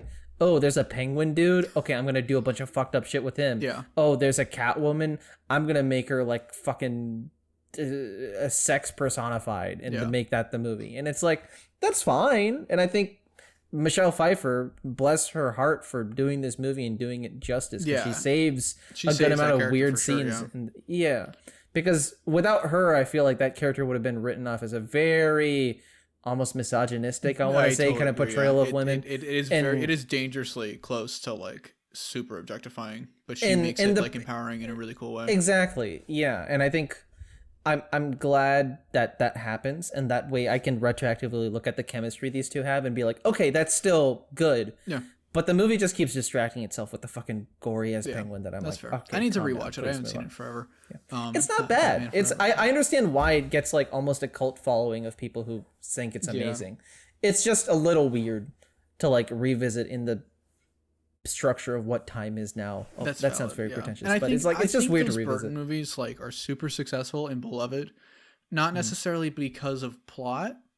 Like I never see anybody be like, "Oh my god, Burton Batman, my childhood," you know, and then like do like a character analysis about what Bruce or Joker or anything. Yeah. They're like the tone, the visuals, like the vibes, like because the vibes of those movies are killer. Those movies are vibes, like the way Gotham City looks and the way Batman looks. As much as I don't love those suits, it's like that. It's not Home Alone is a bad comparison, but there's like that Chris Columbus almost feel to it. Yeah. Of like, and I feel like Chris Columbus probably got some information from Burton for that kind of like, it's kind of homey, but like there's a bit of darkness there. Yeah. And like it feels wholesome without feeling completely wholesome. And Yeah. Returns gets away from that. I feel like Returns goes too far down the path of here's something with like a cool tone, but then here's the penguin being a weird fucking crass monster at the same time. I have a concern. I'm worried that is going to happen with not that specifically. So I'm concerned that the backlash to Returns, or like the backlash about the violence and stuff. I'm a little concerned that the same thing is going to happen with the Batman. Like there's a possibility. I never thought of it that way. They're like if they put Pattinson in Fortnite and be like, hey, 12-year-old kids, come see the Batman, Fortnite, but also... and then this Batman like allegedly beats the shit beats a man's jaw off, you know, and like these like really dark themes and stuff. Like the movie's gonna be killer. It's gonna be obviously great. No spoilers because I don't know anything. Because we don't know any leaks. I don't follow leaks. Some person who went to a screening said there's some very dark moments in this movie. Yeah. That they are surprised got a PG-13. Screenings don't mean jack shit. So who knows? Yeah. But so like it's fair to expect this movie to be super dark and shit. Yeah. And like it's a hard PG-13. It's not hard. Yeah. I was telling you, I think it's gonna be like an Alita Battle Angel PG-13, which Alita Battle Angel, pretty good movie. Pretty cool. There's some weird stuff where it's like, oh, this is a Japanese story with Japanese characters, and they're not white, so it's better. But they're not Japanese. Yeah. So it's a little. It's because it's Robert Rodriguez put a lot of himself into it. So it's a lot of like Latin American inspiration. Like the visuals are killed. The visuals are so cool. Like it's fucking. It's a cool movie. It's a fun movie. But that movie is a hard PG-13. I think there are 2 fucks, which is insane to me. How did that happen? You think there's gonna be a fuck in the Batman? I mean, they said strong language. I hope Batman's like, come fuck me. Yeah. But like, and like, there's like decapitations, and they get away with it because the blood is blue.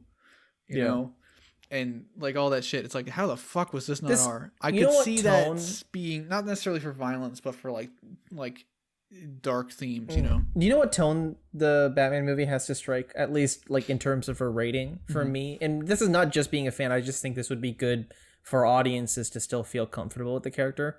Kind of like a Mission Impossible-y tone of like rating, I mean, where it's like Mission Impossible Fallout has some kind of fucked up shit if you think about it, you know, of like, or like maybe Rogue Nation more so. Yeah. Because it's like drugging people and like there's weird shit going on. And even the Mission Impossible movies in general, it's like there's a clean look to them, and they're PG-13, but it's not like they're completely clean, you know? There's a little bit of violence. I feel like they can go a little bit more. Not to say that they it needs to be a little dark. Bit more. I don't remember anything particularly dark about the Mission Impossible movies aside from like it's just like the when fear they drug of nuclear people, war, like, which that's concerning, you know. It's like drugging people and kidnapping. Yeah, but that's just kind of standard like spy stuff. That's not really like that's you know. True. Yeah. I think, and this movie's rated R, so it's like, and then they're clearly taking inspiration from this. But like Zodiac has that kind of like, you could make Zodiac PG-13. I think you know it's mainly a violence and language thing in that movie, and I think the fact that it's real people makes it more uncomfortable. But like the kind of like tension, like the basement scene. Have you seen Zodiac? Did you ever watch it? I didn't. I started watching like the first 9 Loser minutes. ratio L. I know. I'm sorry. Bad I was take. busy. Best fucking movie. I fucking love that movie. But hang on, let me pull up my notes. But we don't like Jake Gyllenhaal anymore because of Taylor Swift. He's a bad man. He's a bad guy because of the song. Yeah. But that movie has like the most tense shit because of just this fear of like, oh fuck, wait, I'm really close to a serial killer. And it's like pretty scary. But there's nothing inherent about that basement scene that is like rated R. Violent. There's no violence to it. It's just the fear of like, I'm potentially in the same room with the Zodiac killer, which is a horrific thought, you know? And then you realize, oh, that guy has and then you find out later that the Zodiac killer had a letterboxd, and it's far less threatening. Because he's just on film footage. He's different. Gary Francis, interesting. But like, I think if the movie can, I don't know, it doesn't need to be violent. It doesn't need to have fucks, but I do want to capture that kind of like sense of like murder is bad and murder is scary, you know, and like here's a hot take. You ready? You can quote me on this. Serial killers are pretty scary. That's a little weird. Here at Fanboy Talk, we don't like serial killers. You can quote us on that. Yeah, we don't endorse serial. We don't endorse serial murder. We don't endorse serial. We don't endorse it. Hey, sweetheart, what's the matter, huh?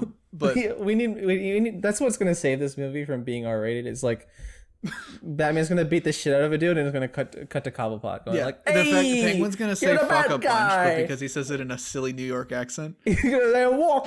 Hey, what the fuck is going on here? Oh, that was British. Is he gonna be? Is he British or not? I don't know. He says easy, sweetheart. But Cobblepot's supposed to be British. Yeah. Did Matt Reeves really be like, hey, okay, have you seen The Sopranos?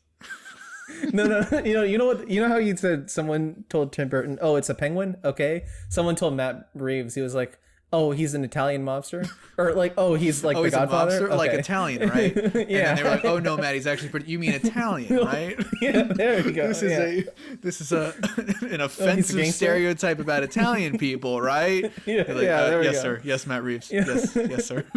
We gotta be comic accurate. Yeah. Not my fault the comics made him Italian. You think Tim Burton thought he was comic accurate?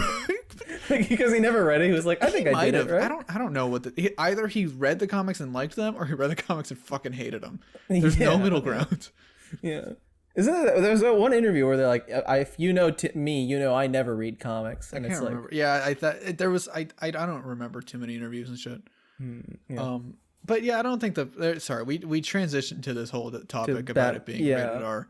Rated R movies over like or rated PG-13. Sorry, being PG-13 instead of hard PG-13. Yeah. Like, who gives a shit? You know. The only reason I am glad is because it's like, okay, kids can watch this movie, but it's like yeah, and so I guess it's a matter of like, should kids watch the movie? When we'll see when the movie comes out and stuff. Yep. Like, because I don't necessarily want another Batman Forever or Batman Returns. I want another Batman Forever movie, but I don't want a Batman Returns. At this point, I relatively. Rating agencies are kind of fucked, but like at least in terms of this blockbuster movie coming out, I kind of am like, okay, it's gonna be a PG-13 movie. It's not gonna be fucked up to the point where my parents are gonna be like, no, we can't show this movie. Yeah. You know? I mean, so it's like also, I think I forgot. The Dark Knight was also kind of like that. I remember hearing about the Dark Knight and people were saying like, oh, it's scary. That dude gets half his fucking face burnt off. Of course that's gonna traumatize some children. You know? Yep. So like that's and the Joker's inherently a scary character when he like tortures a dude and the fucking meat thing or whatever. Oh my god, the phone scene. How the fuck was the Dark Knight not rated R? Remember the phone scene? The phone in his fucking stomach? Yeah, that disturbed me for a while as a kid. Wait, is there gonna be a worse scene than that? I'll bet you there might be. I'll bet you they're pushing it further. Oh, that's concerning. That was too far for me. Yeah. I don't want. You know, when I watched The Dark Knight, I watched The Dark Knight in theaters when I was 6 because I was 6 years old at the time. I'm so sorry. Yeah, I walked out when the hospital blew up. I was so fucking scared. All right, well, that I remember I walked out when the hospital blew up. At least you only saw the practical explosion. Yeah, and then I was like, this is too realistic for me. I need to rewatch those movies because, like, again, they're not my favorite Batman interpretations, but they're good fucking movies, man. Yeah, rewatch them before I guess this one comes out. Yeah, right? I should. Just to get a tone setter for just you. Like the fucking oh my god, the filmmaking on. I don't even love Nolan's style of filmmaking, but like the obsession with practicality, killer. I love it. It is kind of. I'm really grateful that it's a Batman movie that got that status. Yeah, you know. Because that did, and yes, it has some repercussions that may have been negative for the comic book media landscape, but for the most part, it's like that put movies on the map of like you can do a movie that everyone can watch. Movies seriously in general. I mean, The Dark Knight made us. Yeah. It had repercussions in the same way that like No Way Home is going to have repercussions of like, okay, you're missing the point here. That's not why this was successful. Dark Knight wasn't successful because it was dark and gritty. Dark Knight was successful because it was good. You know. Yeah. And like, so like compared to, and I like TASM 1, so hang on, Hassan, don't come after me. But like TASM 1 was trying to be The Dark Knight. Man of Steel was trying to be the Dark Knight. Yeah. And like it was good and shit, and it worked. But it's like everything was trying to be the Dark Knight. Everything was trying to be dark and gritty and realistic, and that's why we got sick of it, and that's why the MCU did well, because it was the only stuff not being dark and gritty and serious, you know? Yeah. Because Batman Begins set that up of like, okay, now... Because I think what happened was Batman Begins set it up and everyone liked Batman Begins. Then The Dark Knight came out and everyone was like, oh my god, so these are actual serious movies. Yeah. And then studios retroactively went, these are the two movies that we should look at. But even The Begins is a lot more comic booky than people get. It is. When I rewatched it a few months ago, I'm like, there's fucking Scarecrow is in it. That's the most comic booky villain in the world. He says, I'm Batman... knocks a guy with his head and then says nice coat and flies away. Yeah, you know? It's sick. God, I fucking love that movie. That movie's great. Yeah, that's great. The only problem with that movie is the way women are written, and we don't like that. Yeah. Where Martha Wayne doesn't say anything the whole time. Okay, the one thing I like about BVS, like a lot, is the emphasis on the mom, like the importance of Martha. Like, and there's the whole why'd you say that name stuff, and that's, you know, it's silly and shit. But like, on a character level of like the fact that the mother is the important part as opposed to the father, it always is. It's really nice. It's really refreshing. Yep. And I'm excited to see. Hopefully, like they write. I mean, they're gonna. Do you think? Are we gonna see like Martha? I don't know if we're gonna see them die, but like, I don't know. Are we gonna at least see their faces it's or this something? double-edged thing where it's like, obviously we don't want to see it again, but also it's like with Spider-Man, because we didn't see Uncle Ben. Now it's like, if they don't address it right, did it happen? It's gonna, you know, but no, they're gonna address it right. I'll bet you instead of seeing them die, light spoilers for the newest trailer, by the way.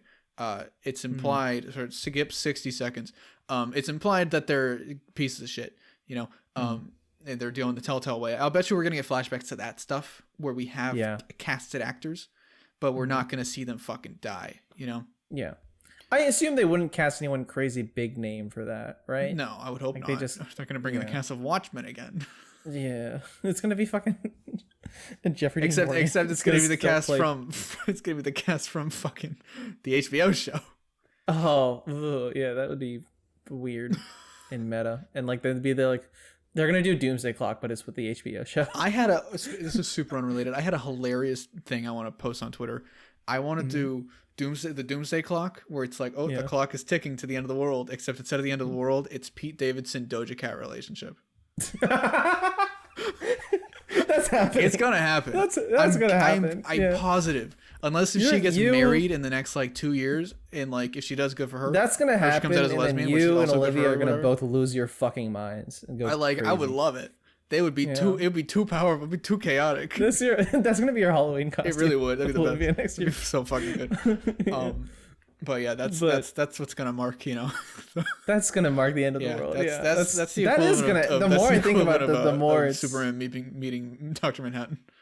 The more I think about it, the more that is gonna happen. And then Superman's like, Dr. Manhattan, you should be more like me, gay Superman. And Dr. Manhattan's like, yeah, you're right. I'm going to turn myself into a child named Clark Kent and get adopted by the characters from Watchmen. No. It's Robert Pattinson Batman, and it's the Watchmen with fucking Black Manta Watchmen. And it's fucking, Batman's like, you should be more like me. And he's like, okay, I'll turn myself into Robert Pattinson. Bruce Wayne's. It's a Lin-Manuel Miranda. From Good Time. It's just the opposite arc where he's like, okay, I'm going to turn myself into the character from Good Time. I'm going to turn myself into fucking Cedric Diggory and then die in the fourth movie. Oh, God. My boy. That's my boy. Bye. Yeah. It's a great scene. Great scene. In a good movie. Yeah. Good movie. Yeah. Fuck Harry Potter, but good movie. Fuck J.K. Rowling, but good movie. True. What else? What else happened? Batgirl suit. We didn't talk about the Batgirl suit. Oh yeah. Because we talked about it together off podcast. We did, because not everything is content. Not everything's content, baby. It should be. Now it is. Should be. Yeah. But it's not. Monetization. If I am ever like, hey, if we're ever talking like in a Discord call with other people, and I'm like, Mithi, we can't talk about this, we're going to talk about it on the podcast, unless if it's a movie release, like a big thing. Like tell me to shut the fuck up, because I never want to get to that point. That is a bad. We need sign, to keep the exclusivity, because that happened with like the old podcast where it's like I didn't talk to Austin that much because I was like, well, we got to wait for the podcast. We need to save it, and then I haven't talked to Austin in forever now, and I love him, and I haven't spoken to him. It's not good. I lose friends because of YouTube. I used to catch myself doing that sometimes too with other stuff, and I'm like, who fucking cares? I can just say the same thing again if I need to. Also, like, I don't remember what I talked to you about. Yeah, I don't remember my fucking opinions. Yeah, but yeah, the Batgirl suit.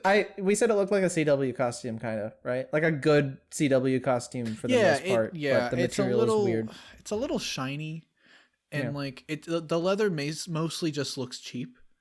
I'm cool with it being leather because it's the Burnside costume, like duh. Yeah. Some people will be like, looks like the early Arrows. No, it looks like the season 4 Arrow suit. Yeah, or it looks like that episode. Yeah, or maybe even the season 5 Arrow Flash suit where it's all leather. Yeah, and like everybody really liked that suit. I did not like that. The one from I thought it was fine. I thought it was. I was mostly just bitter because I made a version of the season 1 through 3 suit, and then they changed it on me, and I was like, oh, hey. Yeah. Yeah. But like that suit, the material on that season 4 suit kind of looks better than the material in the Batgirl suit. It just looks thicker. Yeah, kind of. Yeah, but I really think it's just a bad picture. That's my guess. It's not an HD picture either. It's like kind of blurry. I think it was done on a phone. It looks like an iPhone picture. It does. Okay, yeah, I didn't like think about that. I'm willing to bet they were filming. They did the first shoot of her in costume. And they were like, well, she looks pretty cool. Let's just take a photo and make that the reveal. And it's like, it's cool and shit. I would rather it have been like a little bit more of a professional shoot. Because it's like the cape is not blowing in the wind as well as it could be. Like, she doesn't have a great separation from the background. Maybe the idea is that it's just because it's just a fucking iPhone picture. I'm sure the idea is that it's cheap and like that's fine. But you can still make it look, I guess, smoother. Yeah, maybe they will. For maybe me, what it is, and it's the material's very shiny, which makes it in essence look cheaper, right?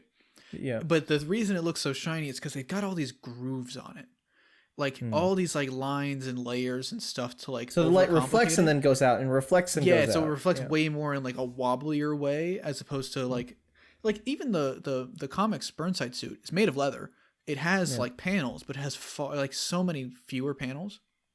So like a cosplayer that like perfectly replicated that, using potentially the same materials, ends up kind of looking a little bit better just because there's less like ripples and less like folds and stuff, And maybe that is for stunt work, because if she's going to jump around and you have a complete straight suit, that thing's going to crumble to fucking pieces at the end. So who knows? Maybe it is just a stunt suit and the real suit will I don't think it would be a stunt better, suit, but yeah, I really think in motion, in good cameras and good lighting, I think it's going to look a lot better. It's going to look great, She's redhead. Nobody's talking about that. Yeah, that's good. I mean, they're talking about in DC gingers fandom, that get mad about black people being cast as redheads. There you go. So what's your problem now, huh? Yeah. I thought the cowl looked fine. The material looked a little weird. I'm not into that's actually my biggest problem with it. It's so thin. It's so like pressed up against her face. I kind of don't. Maybe it would have looked worse, and I would have been like, okay, fine. I kind of don't like that they gave her the eyeshadow. Because they give her the eyeshadow. Yeah. And it's like, they don't do that in the comics. Yeah. And I kind of like that she doesn't have it in the comics. That's true. So. That's a good point. I'm actually, I'd be interested in what that would look like. I mean, it's a weird design. Yeah. I am glad, because the little child in me, after watching the Batman 2004, is like, oh my God, it's basically that suit. Yeah, and that's cool. But. Yeah, no, it's not it's the Burnside suit, motherfucker. Yeah, but like this man is showing he's never read a comic in his life. What are you, DC Comics Twitter? Came first, right? The 2004 suit. Yeah, first. And there might have been some inspiration, but I'm gonna assume not, because nobody watched. I'm gonna assume yes. It's fucking purple with a the inspiration was from the original show. That's what the inspiration was. Hang on, I need to look at the Batman. Oh wait, no, it's gonna show fucking. Because if you look at the Batman Adam West show, they did the suit, but it was like all purple. All purple. Then they did it on the Batman 2004 show, and then they gave her the same color scheme. Yeah, but it's kind of with the black. It's kind of a dress. It's yeah. So it's not really like a. But then the Burnside took the idea of it not being a dress, but then it also took the black cowl. Black cape, So. Yeah, I could. There might have been some inspiration. It might just be parallel thinking. They probably just knew about it because it's DC, and maybe they know about things. Yeah, I really, for me, what it is I'm interested in the little like pattern on the cowl. It's kind of interesting, It looks a little weird, but it's the fact that it's so thin and it's so pressed up against her face, and there's no like sculpting around the eye. There's not like a defined brow line. If you look at like, which so many suits fucking don't have that anymore. it's weird. Of like, and it's like maybe it's to be realistic, or You're more I don't know if you saw comic Mauricio's new video about like over designing suits and I shit. did a really good video. Where it's like very good. The fucking V thing and everything. But like it is kind of, I don't know. I feel like cows need to be looser too for something like this. I think it really is just the lack of I don't have my Batman mask with me. Fuck. Like the lack of like every Batman mask and a Flash mask and Captain America, they have like sculpting around the eyebrow to give it like kind of expression, like to make it look more natural. Where this is just kind of like it looks almost like a Halloween mask in a way. Yeah. And I'm just like, okay, it looks good. Sorry, it sounds like it looks good, and I'm really excited. It looks fine. Yeah. I just hope. I mean, the stuff we've heard about the movie does not give me great. Yeah. You know, there's all those. Did you see any of the behind the scenes pics of like her in like the GCPD? I did not. And hanging out with someone that looks like a Nightwing, but probably won't be. No, because Dylan O'Brien is in the running for Nightwing. Dylan O'Brien is Nightwing. It feels like production on this film has gone. While we're filming this thing. That'd be so fucking fun. I'm not gonna even check. Fuck you. I'm not gonna even check. No, and okay, but also if he is, that'd be cool. He'd be fine. He's not. Yeah. I'd be okay with it. He's not hot. I like Dylan O'Brien. I don't think he's got the butt for it, but whatever. You know, whatever. What can you do? I watched that one fucking movie, American Assassin, with like him and Michael Keaton. That was a weird movie. It wasn't great. The action was good enough, but it was weird. And it did keep making me think of like, this is kind of the dynamic between like a Bruce Wayne and like a interesting. Not even like a Terry more than a Nightwing. That's my concern with this movie. Like. That's my thing. It's like this is if Michael Keaton is Batman, that feels very, or if he's Bruce, that feels very Batman Beyond.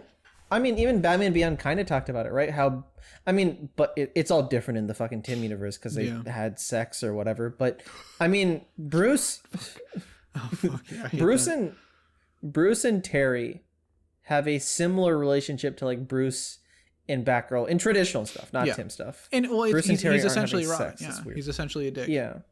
Yep. Yeah. And it's like, I really like Terry. Terry deserves respect. Good fucking character.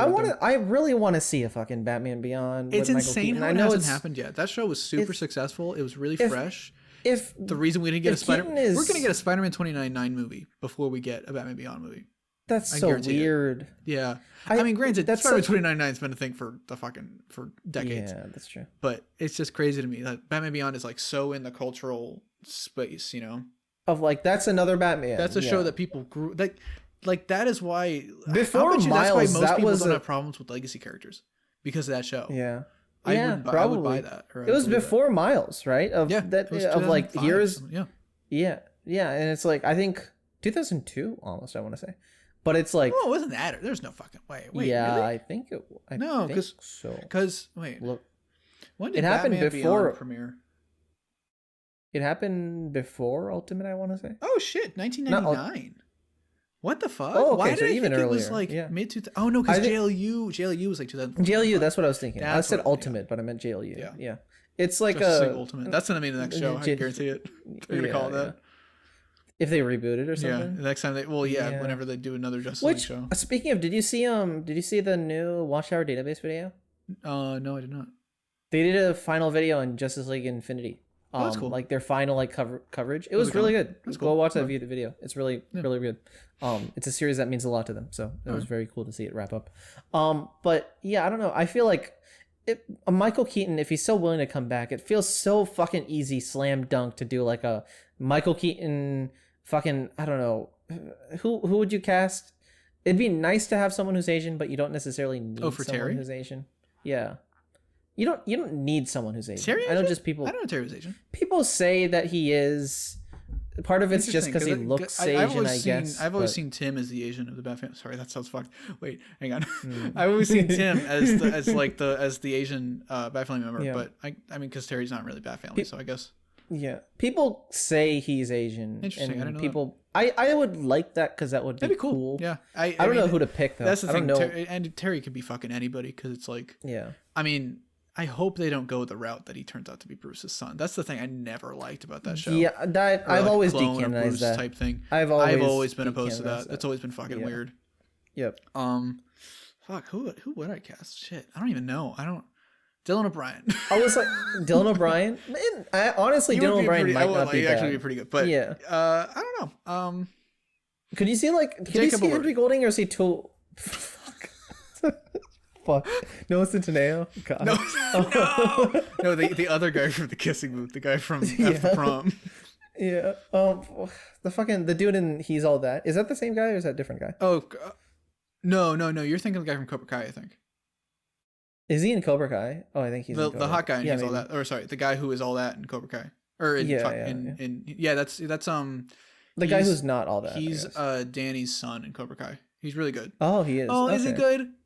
Yeah, he's good. It's that show. It's hard to gauge. Tanner Buchanan. That's his name. I don't know. I don't remember his name. It is really hard to gauge performances in that show. In that show, yeah. Yeah. Wait, did I say he was Danny's son? No, he's not. He's Johnny's son.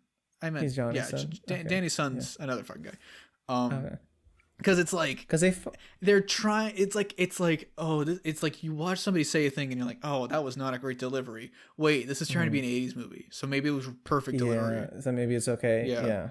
That show, bullying in that show is insane, man. Really? You thought Euphoria had bad bullies? The fucking lengths that these bullies will go. They will chase a kid down a hall because he called them a pussy. They will chase him like fucking 6 miles, running after him at full speed, and then get their ass beat, and then still be mad at him. It's insane. All right. Ugh. Yeah. But it's crazy. But yeah, I don't know who I'd cast. Henry Golding might be a little bit too old. He might be too, but they'd be good. But maybe. I don't know. I'm bad with fan casts. You know me. There's a one Tom dude Holland. I remember seeing someone was fan casting the one dude who's in fucking the Maitreyi Ramakrishnan show. What's the fuck's the show? Never Have I Ever, the Netflix show. About the Indian girl. Oh. Like the guy in that show. I think I know who you're talking about. 30 while she's like 18, and it's kind of strange. That's strange.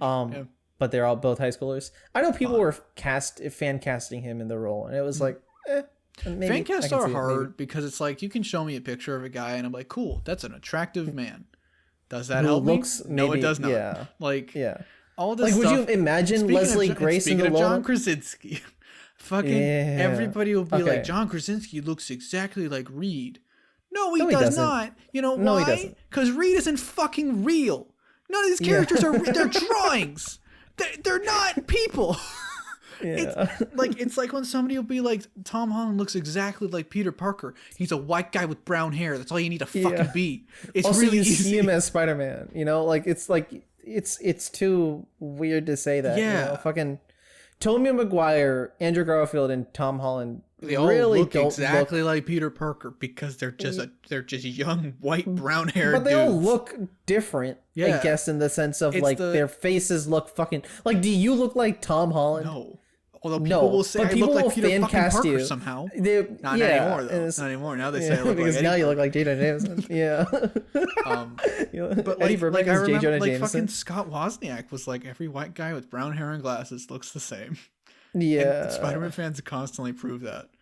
The only actor who I am like, that dude looks exactly like this fictional comic book character is the guy who's playing Guy Gardner. What's his fucking name? The guy from Finn Wolfhard or whatever. No, that's the Stranger Things guy. That's right. Finn Wittrock. Finn Wittrock looks exactly like Dick Grayson because I think Michael Shannon draws him to look like Finn Wittrock to the point where it's like, this is too close. You know. I like him in The Big Short, and I could see him in that role because of his performance. He's great in The Big Short. He's like one of my favorite parts of the movie. Are we talking about the same person? Which watch The Big Short. Have you watched The Big Short? I have not. Watch The Big Short. Do it. It's good. But that man was born to play Dick Grayson. I'm sorry. It does seem scary. like it. It does really seem like it really is the fact that I think the artist used him as a reference. Yeah, it just makes it even funnier that he's playing. Because they do that for fucking Bruce for everything. Does Batman Year One Bruce? You could say, oh my god, the Bruce perfect Wayne casting for Batman would have been hair. Fucking. That's all he has to be. It. Yeah, I saw people saying Oscar Isaac for Bruce Wayne, and he'd be great. But and they'd be like, "Oh my god, it looks just like Bruce Wayne in this fan art." It's He's a dude. Sure, I guess he looks like Bruce Wayne, but just because he has dark hair. Or he's not even white. There are people who are like, "Oh my god, he would have been who's the fucking dude from like a bunch of old movies who they use as inspiration for Year One," and they were like, that's what artists do, is they look at real people and they go, that's kind of cool, and I'll put that in my drawing, So that being said, Dwayne "The Rock" Johnson for all roles in Hollywood from now on. Of course. Dwayne Johnson for Mara, please. They would have great chemistry. They'd have better fucking chemistry than they do now. They would, yeah. Oh goodness. Just throw him in a wig. I still love that petition that was CGI out Amber Heard and replace her with King Shark. Yeah. that is the best thing. Yeah. I feel like you could fucking, I don't know. She's still in the movies, I guess. I really just hope. Same with Letitia Wright, but we won't go there. Yeah, she's back. She's back, right? Yeah. And it's stupid. They paid her money to get a thing that everybody had to do for free. I saw hashtag recast T'Challa trending on Twitter, and the more I think about it, the more I think that is probably the best option at this point, right? It still feels too early for me personally, just because it's still Chadwick, man. Like I don't know. It's like it would be like if Chris Reeve died filming Superman 3, and then instantly again for Superman 4 they brought him back. They brought some other guy in. When did Quest for Peace happen, and when did Superman Returns happen? That was a big gap. It was like a 20-year difference. Okay. Yeah, okay. No, not 20 years. Like 10 years, 15 years. Like 10-year difference. Yeah, and it was essentially a reboot type. Like it was. Yeah. I'm not saying never bring T'Challa in, because T'Challa is a character that represents a lot and means a lot. Mm-hmm. But right now, the dude died less than 2 years ago. You know, they're filming the movie about how important Black Panther is. Yeah, and the Black Panther is also a legacy character. Is it possible to do Black Panther Wakanda Forever without T'Challa? Just like don't reference him. No, they're gonna have to reference him. No, that's not what I'm saying. Yeah, okay. I think it really, we've talked about this before, I feel like, and I don't know if we talked about it on the podcast. It's down to Ryan Coogler. Who's like, he's the guy. If he's like, we're gonna recast him, I'm like, I trust you, Yeah. But like, I don't know. I feel like it would be weird if they killed him off in universe. I'm not a fan. That's what okay. No, because they did this. I almost said the only thing I didn't like about Rise of Skywalker. No, one of the many things I fucking hated about Rise of Skywalker was their desire to kill off Carrie Fisher or kill off Leia. Just for the sake of like, she's dead in real life. We'll give her a funeral. So now we don't have an excuse to use her. I would much rather the character just exist and live on. Yeah. Than have some shitty half-baked funeral where fictional characters are sad about it. Yeah. I don't, like I like the idea. Like fuck. Like imagine if they had a funeral. That's kind of the one thing the Fast movies got right, because it's like Paul Walker's there. True. And he's just there. It's like it's good. They're gonna fuck it up when they bring him back and like deep fake him on fucking something. If they do that, but it's like, I don't know. I think this is a ethical or a kind of a philosophical question. Like fiction. When you write fiction, you create a world essentially, right? There is essentially a multiverse right now. The multiverse exists. There is another universe where the MCU is real because everybody knows it right now. If the universe is really infinite, but it's like reality is. And this is kind of a response I have to the people that thought we just misunderstood the spell from No Way Home. Yeah, like reality is. This is a crazy concept, and this might cause existential dread for some people. And I apologize for that. I've overcome this. Some people may not have. Please do not do drugs while listening to this podcast. Like reality and existence only exists because we fucking perceive it, right? Yep. Like this could all be a simulation matrix type Don't shit. do drugs while you're listening to this podcast. But that doesn't make it any less real, right? That doesn't make it any less real. And that's my viewpoint on the world and shit. And I think that when you create fiction, you are essentially creating a world for millions and billions of people to exist in and partake in. You know, that's why people are so attached to the MCU, because it's essentially another world. And if you have the ability to say Chadwick Boseman is still alive and well and happy and healthy in this world, or this person still is, but instead we're going to kill him to whatever. That seems far more disrespectful to me than anything, you know? Yeah. That's my viewpoint on it, you know? I don't know. That's because it's like using as a real world to reflect the fake world. Yeah, where like, you could instead have an inspiring message of like, there's this person that meant so much that was taken away from us too soon is still doing good in this fictional thing. And it sounds stupid. It sounds something, but it's like for people that are struggling with loss, you know, and like for the people that were really hit with Chadwick's death, like I know a lot of people were like, that's a way to do it. And that's a way to like allow them to cope well, like. And then if they do it the wrong way, it's just bringing up those feelings again. Yeah. If you kill T'Challa, it's like, and it's the same way if you recast T'Challa too soon, you know, there's a middle ground. I'm not saying never recast T'Challa because like that's kind of dumb, but if you kill him off and pretend like, oh, you know, it just feels, I don't know, it's weird.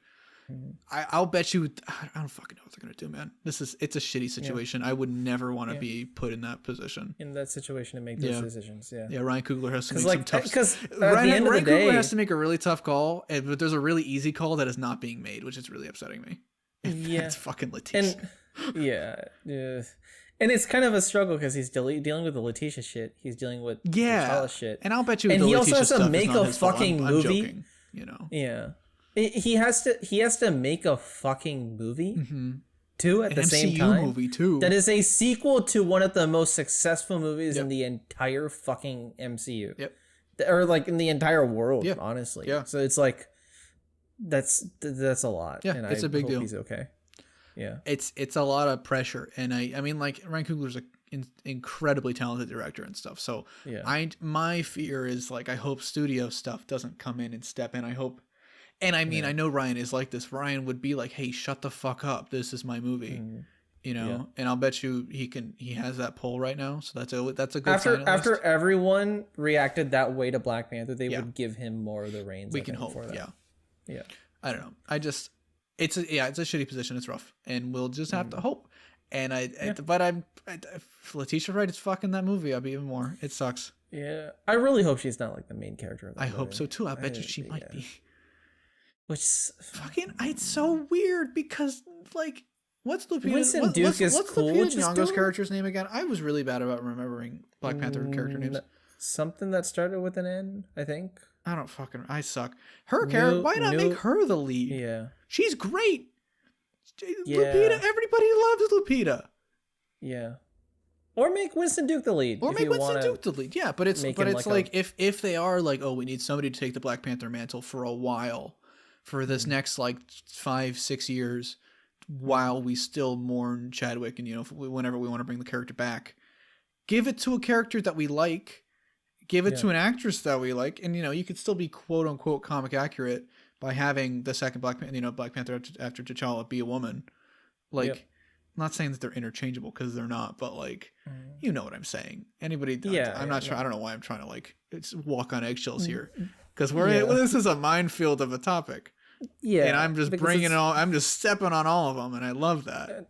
We also both aren't black. So this is exactly. Yeah. So that's also another thing. Yeah. I'm coming from the perspective of like the impact of the character, you know, and the impact. We're not trying to. I love Euphoria, but we're not trying to Sam Levinson it, I guess. After Malcolm Marie. I've been reading more about that. I understand why people feel that way about that movie. I don't even know what the problem is, and I don't want to know because you didn't watch Malcolm Marie? No. Okay. Yeah, it's a whole thing. Yeah, I'll tell it you seems like a whole thing. Okay, all right. Yeah. We forgot to ask questions, didn't we? Or do you have anything? We did. I don't have anything else crazy to say. I'm trying to think what else happened this weekend. This past 2 weeks. Oh, I forgot to mention. I play Outer Wilds, or I'm playing it currently. Oh yeah. You've been playing that. That was my reward for finishing the first draft of the Spider-Man pre-write. It's fucking great. That's a good fucking game, man. Yeah, like it's one of those things. That's what I hear. like it's Breath of the Wild, like the shit I love about Breath of the Wild, with like the shit that I wanted from No Man's Sky, which I heard No Man's Sky got better. I don't have it, so I haven't played, but like that kind of like exploration, space adventure type thing. And like it's the shit that I liked, the shit I wanted from Deathloop. It's the shit I wanted from like so many games, and like it's really good. It's great. The only thing I don't like is like the movement mechanics. The controls aren't great, but that's just recommend it. And I'm not going to tell you anything else about it because I can't, because I want everybody to go in blind. Just play it. Yeah. Good game. I've just been playing Fortnite. I'm at level 85 now. Suit. Shut the fuck up. Shut the fuck up. Shut You're the fuck up. You're 15 levels away from the black suit. You know that, right? No, I'm 5. What? No, you're 5 levels away from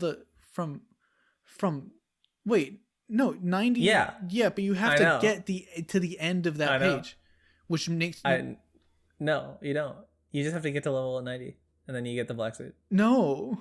Yeah, you do. I know. I've had this conversation with someone else, and either it's like some kind of weird fucking Mandela effect, or I just lucked out and there's something fucking going on with my thing that's allowing me to get it 10 levels early.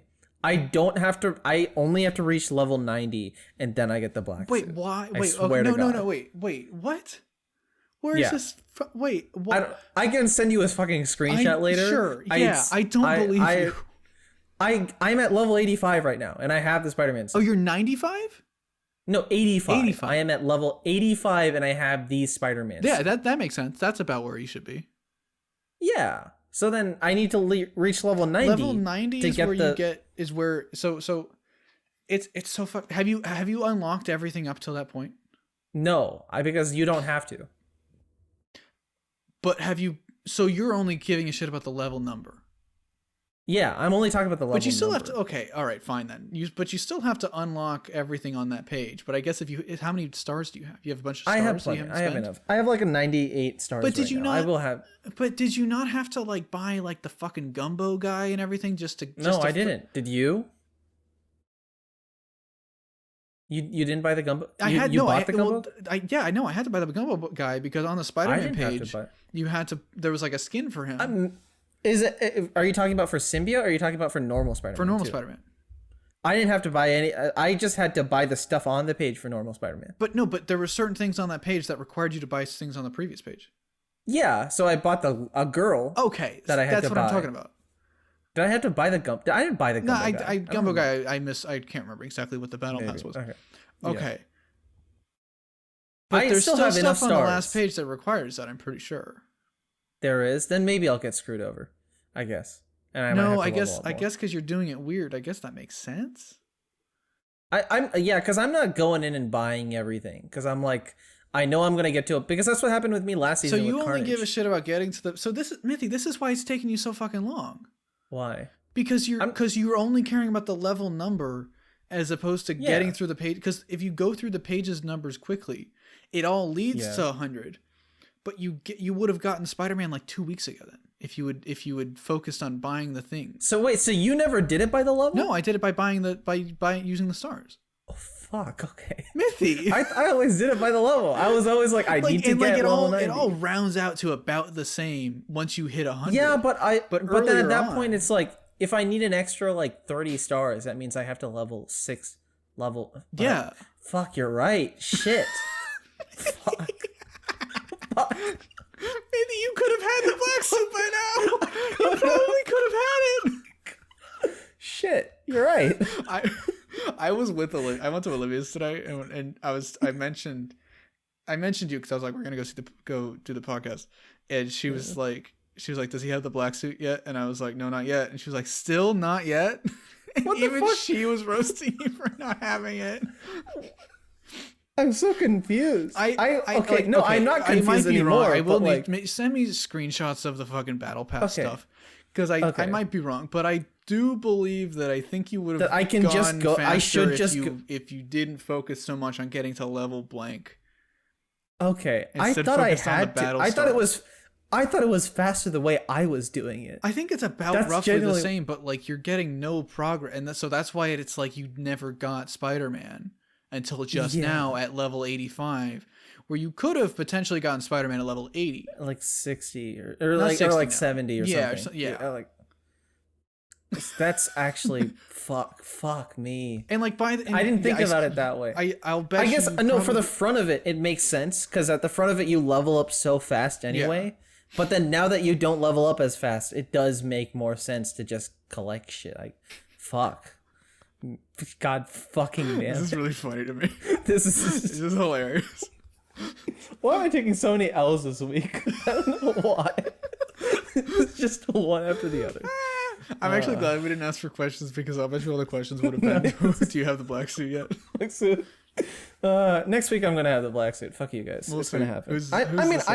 I leveled up like fucking like 3 or 4 levels today. I'll get it like in the next few days. Even if I go by my traditional route. Should I just do it now? I've gone so far in that I have to, right? Sure. Like, no. I mean I want stars to be able to like fucking buy the shit. That's my only thing. No, that makes like sense. I don't want to. Yeah, you probably have a shit ton of stars because you're not buying anything. Yeah. You're at least buying so the V-Bucks. Yeah, of course I'm getting the fucking V. I'm not that dumb. I'm not getting anything. I'm only getting Spider-Man. That's what I thought you were doing. I was kind of doing that, but then I was like, okay, no, I'll get a couple things here and there. I didn't think about it like that. Fuck That's me. hilarious. I'm such a dumbass. Thank you so much for watching, I guess. Fuck, this is the way to end it, is with me on an L. Because fuck me and fuck my Fortnite progress. But anyway, thank everybody for joining us on this episode of Fanboy Talk. I almost said Podcast Talk. Fanboy Talk has been Troy Way 17. This has been Mithi from Film Caffeine. I have a video on how to get into Spider-Man comics. It came out. Check it out if you want to get into Spider-Man comics. Got big Spider-Man video coming soon. If I can finish this, if I can fix up the script, because the script is dog Spider-Man comics video was fucking great. I will endorse it. I'm tired. Yeah. But yeah. What do you? Yeah, you got anything coming soon or? Young Justice video is coming very soon. I finished the script. Yeah. It's long. It's controversial. Hell yeah, it is. So that'll be fun. I don't think it's that controversial actually. I think most people agree. But with it's not controversial because not a lot of people watch Young Justice season 2. Yeah. But like, so it's like, who's gonna fucking care? They're gonna be like, oh, okay. It's like my controversial takes about the kissing booth.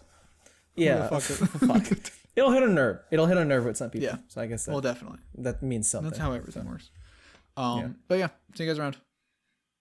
Bye. Bye-bye. This is such a boring fucking ending. It is.